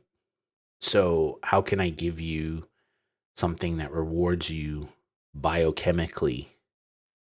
And music does that. Music gives you a biochemical sugar hit in your brain. So if you can get the cadence and the rhythm and all that stuff right, that's right. That's right. It's a shortcut. We take shortcuts because we're old and our we don't produce as much energy and all that stuff. Um, but yeah, it's I think it's important to understand why people do the things they do. Um, and and one of the key parts of understanding persuasion and understanding influence and understanding copywriting or marketing or anything is that the vast majority of things that people do, the overwhelming majority, are subconscious. I can't remember the book I read it in, but the fact that your amygdala uh, will will process a thought subconsciously infinitely faster than your conscious mind. And so there's this notion that what conscious thought is nothing more than the justification of the subconscious, right? So you see something and you are trying to determine whether you like it or not, that decision's already been made by your brain subconsciously. And the thought process you're going through is just to justify that. That's your conscious. That's the point of your conscious thinking, is to justify the subconscious thought. Not 100% sure I buy into it, but it's a good theory. It's a fantastic theory, and it makes a lot of sense, biologically and physiologically. It makes a lot of sense, and you can see it in practice, right? You can see it in practice, particularly around selling. Selling is good for this. So, how many times have you bought something that you can't afford, but you wanted it? Now, think about that process. You've clicked the buy button, or you've dropped your credit card on the table. And now what does your brain do? Well, the little justification hamster in your brain hops on the wheel and starts running on the little justification wheel. And you start telling yourself and convincing yourself that this was a good purchase and that you really can afford it and that it's going to be okay. But at no point did you actually consciously decide to buy that thing. You bought it and then you rationalized it. And that's probably the most obvious classic example of the conscious and subconscious working, and the harmony that those two parts of your brain have. It's quite fascinating. I've seen that. I was at a conference in San Diego, a marketing conference in San Diego in 2010. And these things are shark tanks. Like, they are full blown. They are a feeding frenzy. And so what happens if you ever go to a marketing conference, right? This is how they work. You attend, and you usually have to pay to attend. Okay. If you get brought into a free conference, you're just a mark. You're a mark, and they're setting you up. They're going to sell to you the whole time. But Tony Robbins, think Tony Robbins, right? You pay to attend his seminar. And it's kind of a big ticket usually. It's not a cheap ticket to go to a Tony Robbins seminar, but let's just say you go. And the whole seminar is set up in such a way as to give you value, right? Teach you 80% of what they said they were going to teach you, and always hold back one thing, but don't talk about it, right? Teach, hold back. And you find yourself thinking, well, but hold on, I have almost the whole jigsaw puzzle, but I'm missing pieces. And then every single time at one of these sessions or one of these marketing things, these seminars and lectures, there's the back of the room. And so the person doing the talking and all that stuff will say, well, thank you for coming. This was, and they never ask you if you got value out of it. They tell you got value out of it. They say, this was a very valuable session and advanced your knowledge and taught you this. And they tell you. So they anchor the whole session on the basis that they've given you value. They're placing that in your mind. They have given you value. It's not up for debate anymore. You have gotten value from this because they've said so. So they've anchored the fact that this seminar, session, lecture, whatever, has been super valuable for you because they tell it to you, right? So they take that choice away from you, okay? And then they say, now, for those of you who are ready to and able to go to the next level, right? And there's always a level. And that's, so you hear people say this all the time, oh, there's levels to this thing. and they say it, and but that's actually that's from multi-level marketing, right? That's an old 80s MLM joke. There's levels to this thing. Um, I don't know, depends on your vintage, but the Avon lady would come to your house, or the Mary Kay lady would come to your house. Usually it was Mary Kay back in the 80s. The Mary Kay lady would come to your house and sell your mom lipstick, and they'd have Tupperware parties, and then it became like what's it?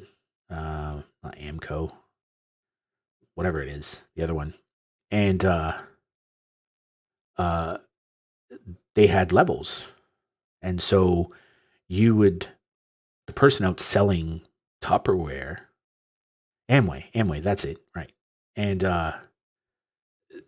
they're not, that's not the end game, sell Tupperware or, uh, lipstick and blush. No, they want to sell you on the notion of becoming part of their team. And so you become uh, their downline from them. And so they have a team now. So they're up the chain. And then they report back into somebody else who they're part of somebody else's team. And so multi-level marketing is just kicking up percentages up the levels. So when somebody says there's levels to this thing, it's actually a joke about multi-level marketing. So so you get to these sessions and these seminars, right? And they'll try and then tell you that there's a level, and you're at this level. But for the heavy hitters, the big players, the people who are serious about whatever it is, like self-awareness or business or whatever, right? Uh, then we have the next we have our elite program. And if you're interested in that and you qualify, so they qualify you, right? Go down to the back. My team will and I will be there, and we'll have a conversation. And so at the back of the room, then after the presentation, all these people who are, who have now been told that they have received exceptional value during this session, and that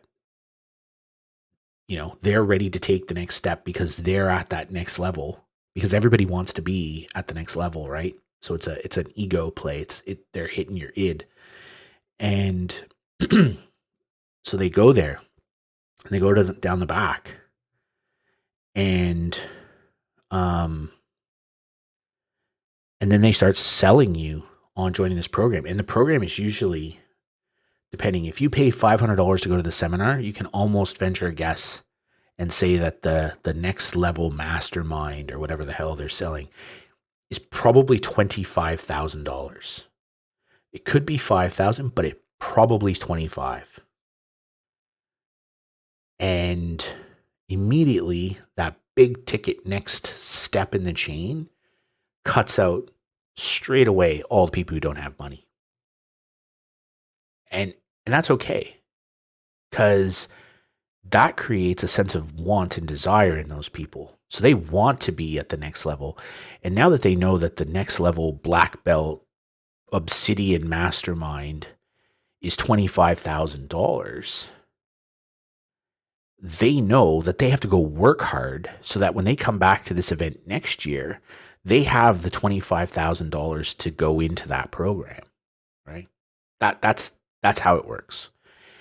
Now, they've weeded out the poor people who can't afford it, right? The pavos, they got rid of them. And now they're left with people. Think about the qualification of this. They've gone to the event, they've paid to go to the event, they've gone to the back of the room because they have positioned themselves as being ready to take the next step, to ascend to the next level, and say that I'm good enough to go into your black belt obsidian Uber mastermind, right? They have positioned themselves there. So they have basically sold to themselves, right? They are what the CEO of Qantas, the former CEO of Qantas, would refer to as self-loading cargo, right? That's what he used to call. The former CEO of Qantas once said to me in a session I was in at a board meeting for the company where I worked. He was on the board, and he referred to economy class passengers as self-loading freight. And that's what's happened here. In these sessions, people have basically self-selected. And so now they know the price is $25,000. The only thing that's happening now is they're justifying it or they're not to themselves. If they're still there and they're still having the conversation, they could probably afford it. Or that's not the right word. They can probably pay it. Whether or not they can afford it, who knows? And then, so that's the conversation. And then the really sick, disgusting ones. And I've seen this happen. There are these sessions where they have scripts, okay, that they'll hand people to how they can call their credit card company and get a temporary increase on their credit limit to buy this thing. They will give these people the talking points that they can use to their credit card company on the phone while they're there to get an immediate credit card increase so that they can sign up that day. I've seen that happen. But again, you get back into the conscious and subconscious. The people who are left have made the subconscious decision to be there. It has nothing to do with the conscious mind anymore. The conscious mind's job at that point is to justify the decision they've made. It's just rationalization. So if you're selling and you start getting into persuasion, that's masterful persuasion. It's not nice and it's not ethical and it's kind of gross and makes you feel dirty thinking that people do that to other people. But that's the logical outcome. You create scenarios where customers self-select and the debate about price becomes one that they're having within themselves, not as to whether or not they can afford it, but how do they justify doing it. It's quite fascinating. I've seen that happen a lot. So yeah, it's but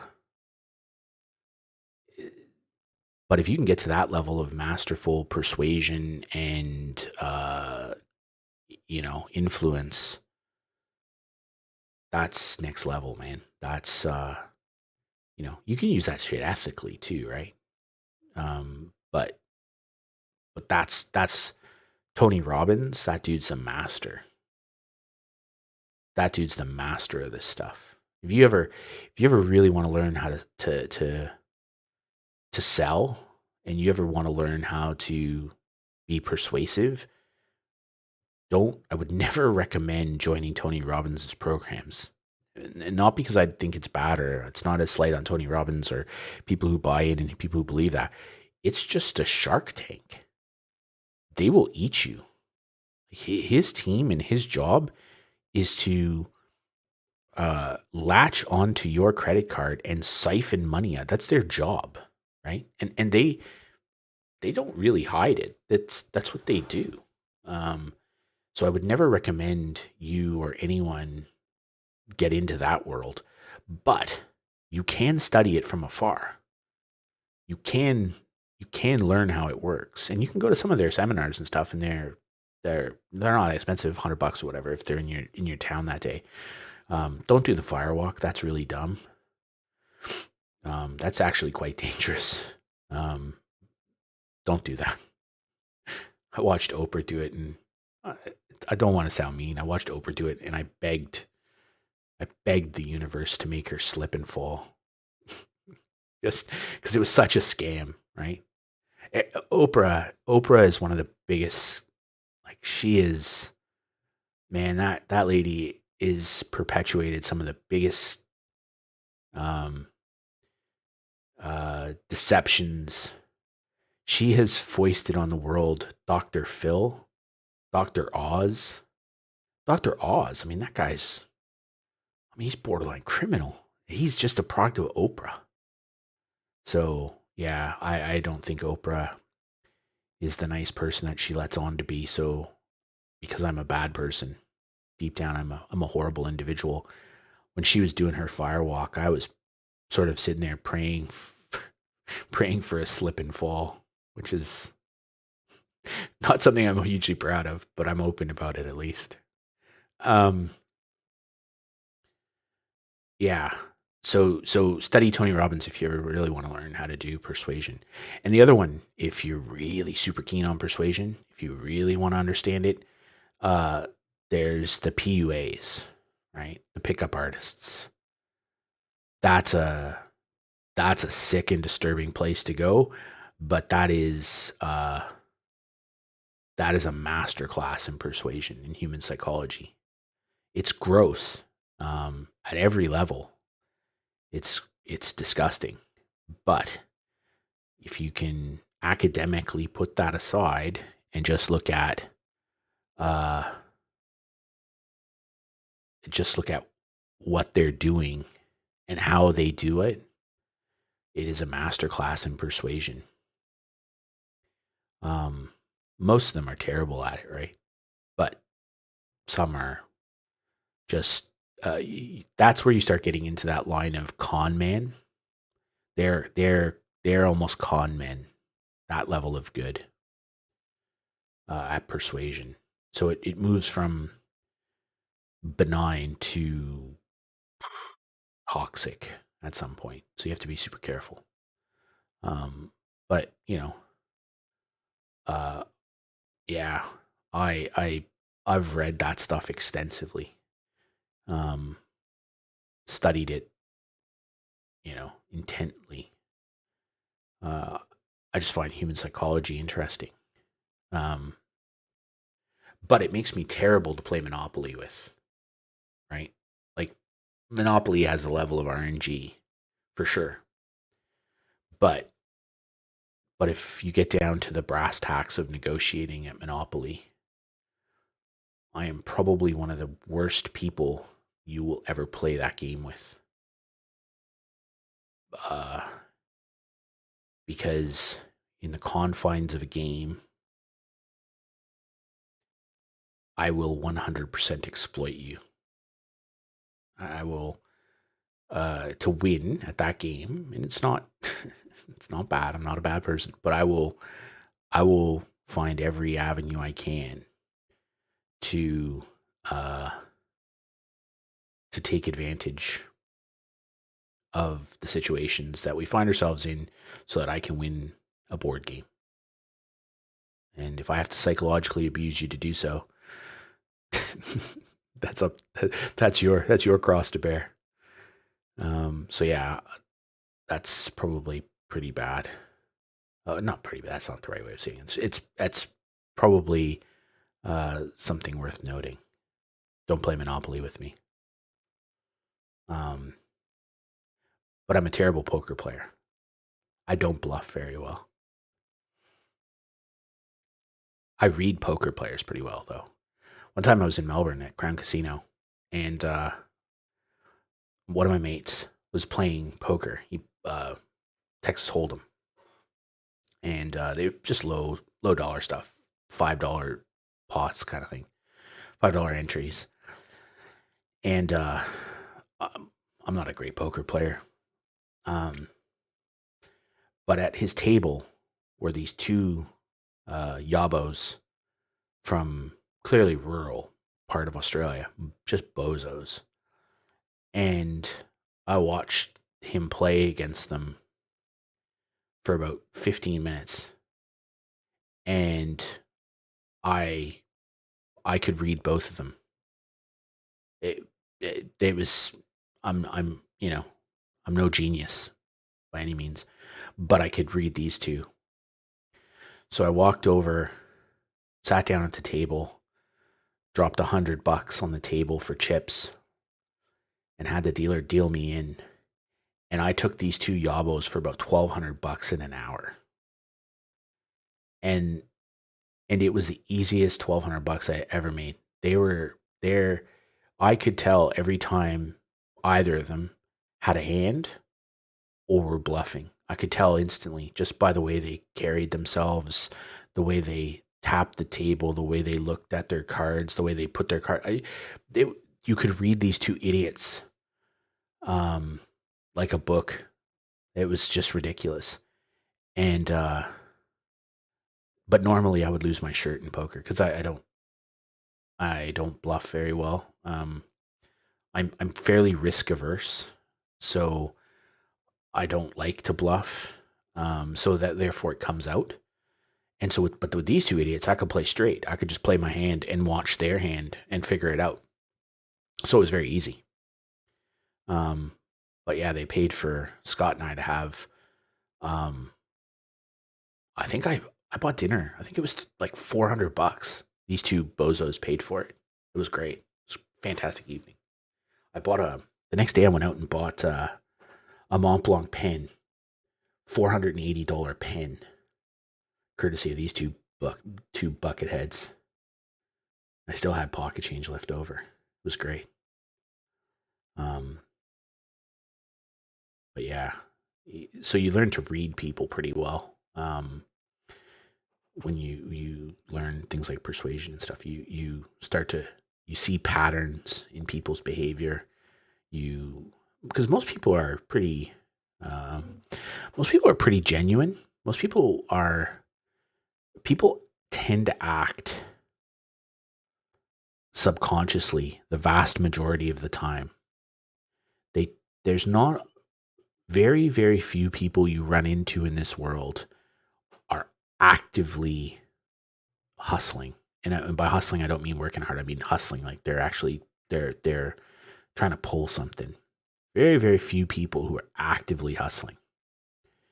Most people are just behaving subconsciously all the time.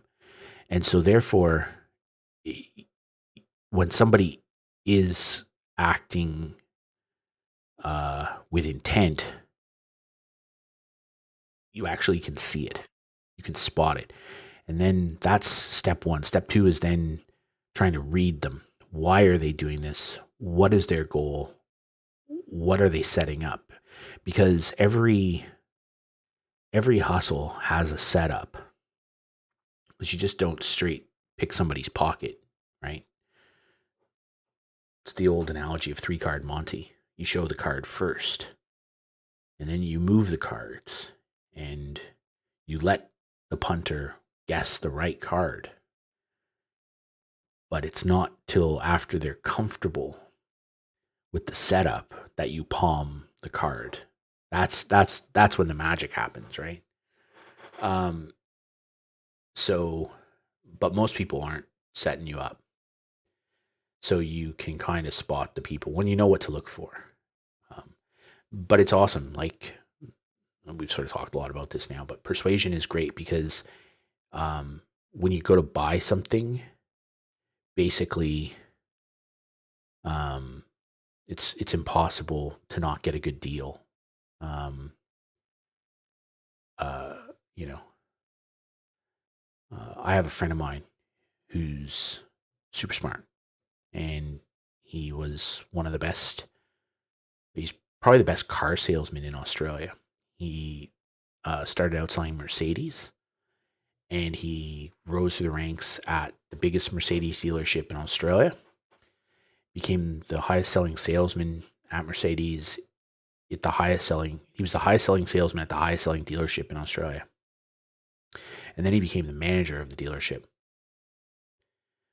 And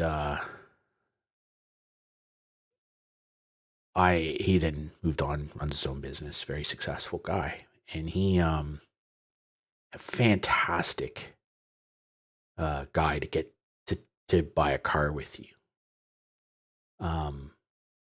Because he understands that market so well. So selling is a process. And if you understand the sales process, then when somebody is selling to you, you can reverse engineer the process and you can then countermand the process and make the process work for you. So in this instance, you go buy a car, right? You go negotiate, and you always start with, I don't care if the car is on the lot or not.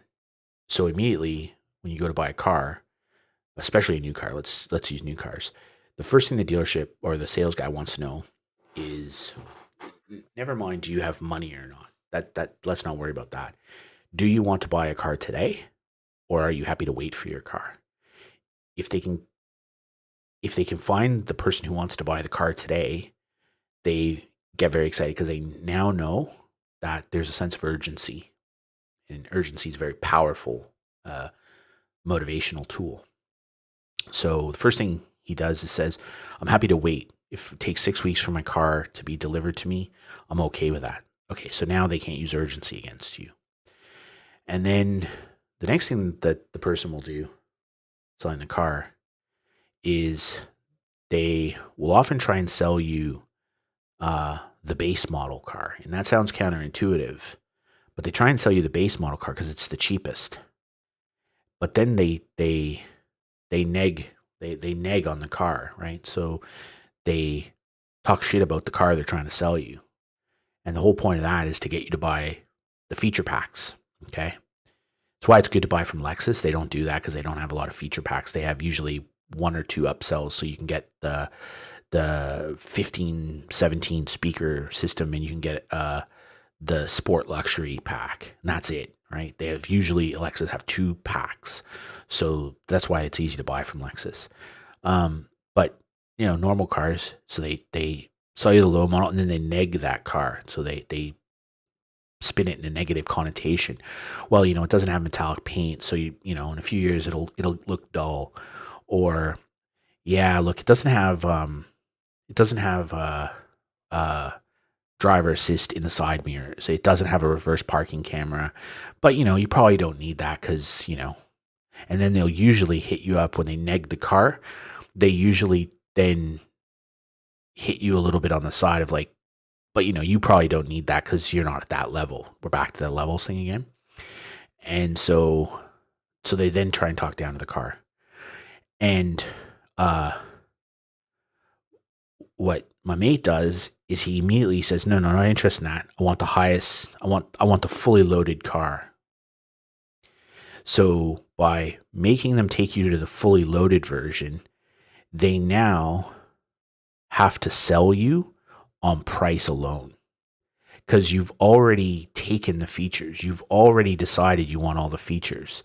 So you've removed their ability to upsell you, right? Now they have to sell. Now they have to sell the car. And what you find is most car salesmen, like most of them, are shitty salesmen. They have techniques and strategies, and they're preying on people who are aspirational more than anything else. So most car salesmen are actually pretty shitty salesmen. So he takes away that all those techniques and stuff, and immediately puts the car salesman in the position of having to sell the car on price. Right? That's a bad place for a car salesman to be. And so now they only have one lever to pull: price. Okay. And then the car salesman will always ask you, okay, that's cool. Do you have a trade-in? And my mate says, nope, no trade-in. I'm buying the car and I'm paying cash. So, because the next thing after the trade-in question that if you buy a car, you'll know, is they always ask you about finance. Do you want finance? Because dealer finance, that's where dealers make a shit ton of money, right? Dealer finance, low percentages and all that stuff. They don't care. It's good money churn. So they make their money on arbitrage through the churn. So by saying, no, I'm not interested in trading in my car. I'm interested in buying this car whenever you have it available with all the features, and I'm going to pay cash for it. Basically now, the only thing left that this guy can negotiate is the price. And car salesmen are often just addicts to negotiating, right? They're addicted to the sale. They all have white line fever all the time. So now this guy has to come up basically with a rock bottom price. And you sit there and you say, okay, whatever he comes back to me on, I'm going to take 10 points off that. Because he'll come back with a price that is probably pretty competitive, to be fair. But then you take 10 points off it and you make him go hustle his manager to get you that price. So now you've got a price that's 10% below his offer price, or probably be 7, maybe a little less or whatever. Now, this is where the jujitsu comes in. This is the magic. Now you talk about trade-ins and finance, right? So now if you need finance, now's the time to talk about it. Now's the time to sell them your trade-in because he's giving you the best price he can give you on a cash sale. And so now if you say, okay, well, what would you pay me for my car? Oh, well, hold on a second here. We will have to renegotiate the price of the car. No. No, we don't. Just give me a trade-in value. And I'll determine whether or not I want that.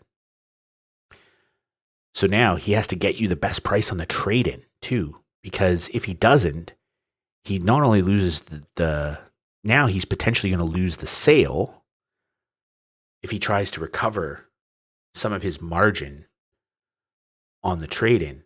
And the counterintuitive point to that, which almost doesn't make sense, but it's actually how it works, is that guy will then go to his resale guy internally and fight to get you the absolute best price for your trade-in because you're a whale in his mind. You're a cash buyer. You're not a cash buyer. You got a trade-in. And as soon as he's done negotiating a trade, you're going to hit him up for finance too. But he can never lift the price of the car. So the only place he has to operate in to try and make more money is the trade-in and the finance. And the trade-in is a wash because he's not going to blow up his deal for $1,000 on a trade-in. It's just never going to happen. And I watched my mate do this to a car salesman. And in his credit, my mate bought not one but 2 cars. And he did pay cash and didn't get finance, but he did trade in he and his wife's car, or their cars plural, and buy 2 brand new cars from this guy. But I watched him do it to this guy, and he pantsed him. And it basically goes from the salesman exerting almost like psychological warfare on you as a buyer to try and create so much doubt and uncertainty in your mind that the only way out of that for you is to buy this car. He reverses that to the salesman is so desperate to make this deal because he's addicted to the sale that he's willing to do unholy things in the back end of his dealership to get this sale over the line. And I watched this happen, and it was phenomenal. It was just surreal to watch. But it came back to a comment my old man used to tell me. My dad used to have this saying, the easiest person in the world to sell to is a salesman because they're desperate to believe their own bullshit. And it was 100% true.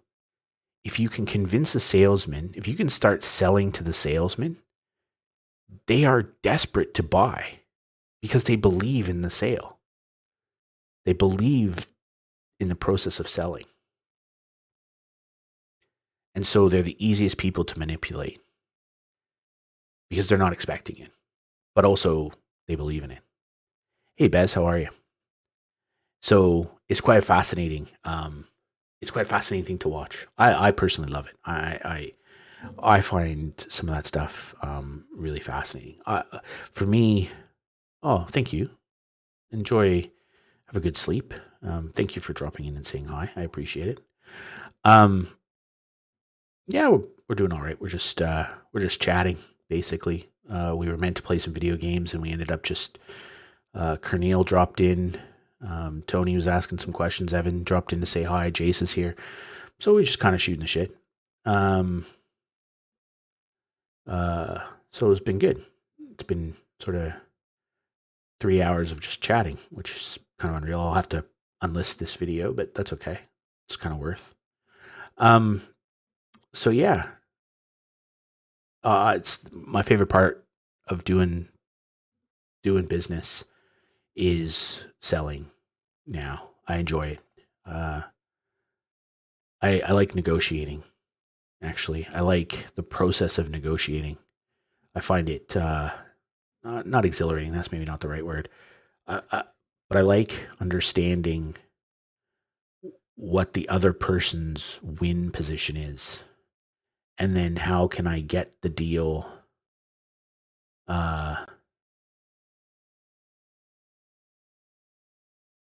package. Oh yeah, no, Amazon. Yeah. I don't know. I haven't. I have opened. Sorry, that's it. Thank you. So here is the Go XLR. It has arrived. But I haven't set it up yet. Yeah, I know the psychological aspect, 100%. So yeah, I think the Go XLR will be fine. I'll set it up probably on the weekend. 100% though. If you can figure out how to find what the other person's win position is, and then bring them on the journey that you're trying to get them to their win position by working with them, with our stuff, like sort of high end enterprise government technology, we refer to it as, taking the customer on the journey, right? It's kind of a poxy way of saying it, but if you can figure out, all right, thanks, man. Catch you next time. Uh, See you, Bez. If you can take that customer on that journey where they believe that you're the trusted advisor to them and not somebody trying to sell it to them, the sale is guaranteed, slam dunk. But you have to be the trusted advisor. It's one of the things actually I think you do pretty well, Cornel, with what you do is you give a, I don't like to use the words you give a lot of free information away, because that's not necessarily true. You share a lot of stuff that's interesting and valuable. And so therefore it plays to two psychological elements. One is curiosity. People believe if Cornel is willing to give me this much information for free, to use your phrase, imagine what's in the sauce.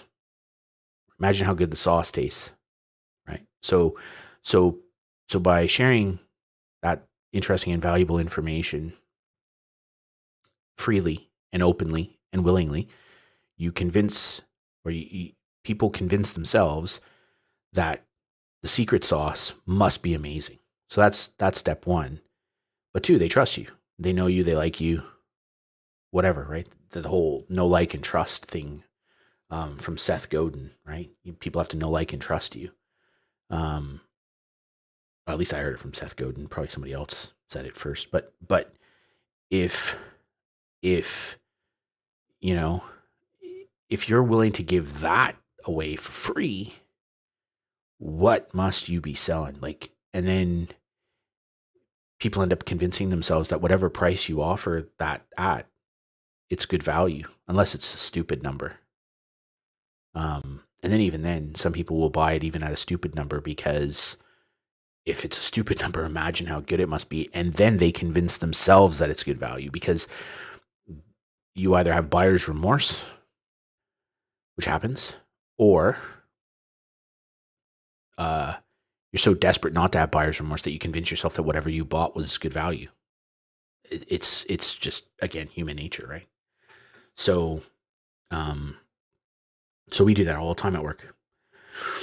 It's actually a fundamental part of my job as a sort of I don't know what they call me, principal enterprise consultant or some shit like that. Stupid title, but it's got principal in it, so it must be very important. Um, and uh, my job is to convince people that I'm not there to sell them something, although they know that we're selling something to them. But my job is to make them feel like I'm on their team and that I'm trying to get them the best outcome. And that, you know, I know stuff that they don't know. And the number of people, so uh, I'm doing work for a financial institution here in Australia.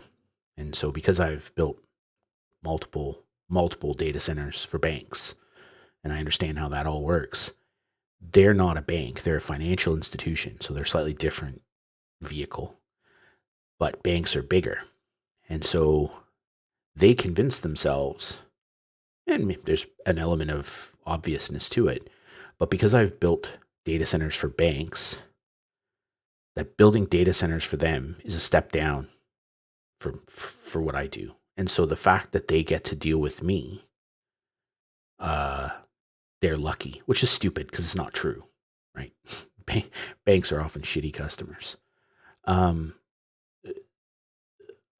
so they sell themselves on the fact that I get to be their principal consultant for this engagement, and because I build data centers for banks, therefore they're getting the premium edition of consultants, which is just nonsense, right? It's just stupid because most of the time, most of the time, all I do is just go get really smart technical people in our organization. You know, with thousands of people who work for us, I'm really good at finding the smart ones.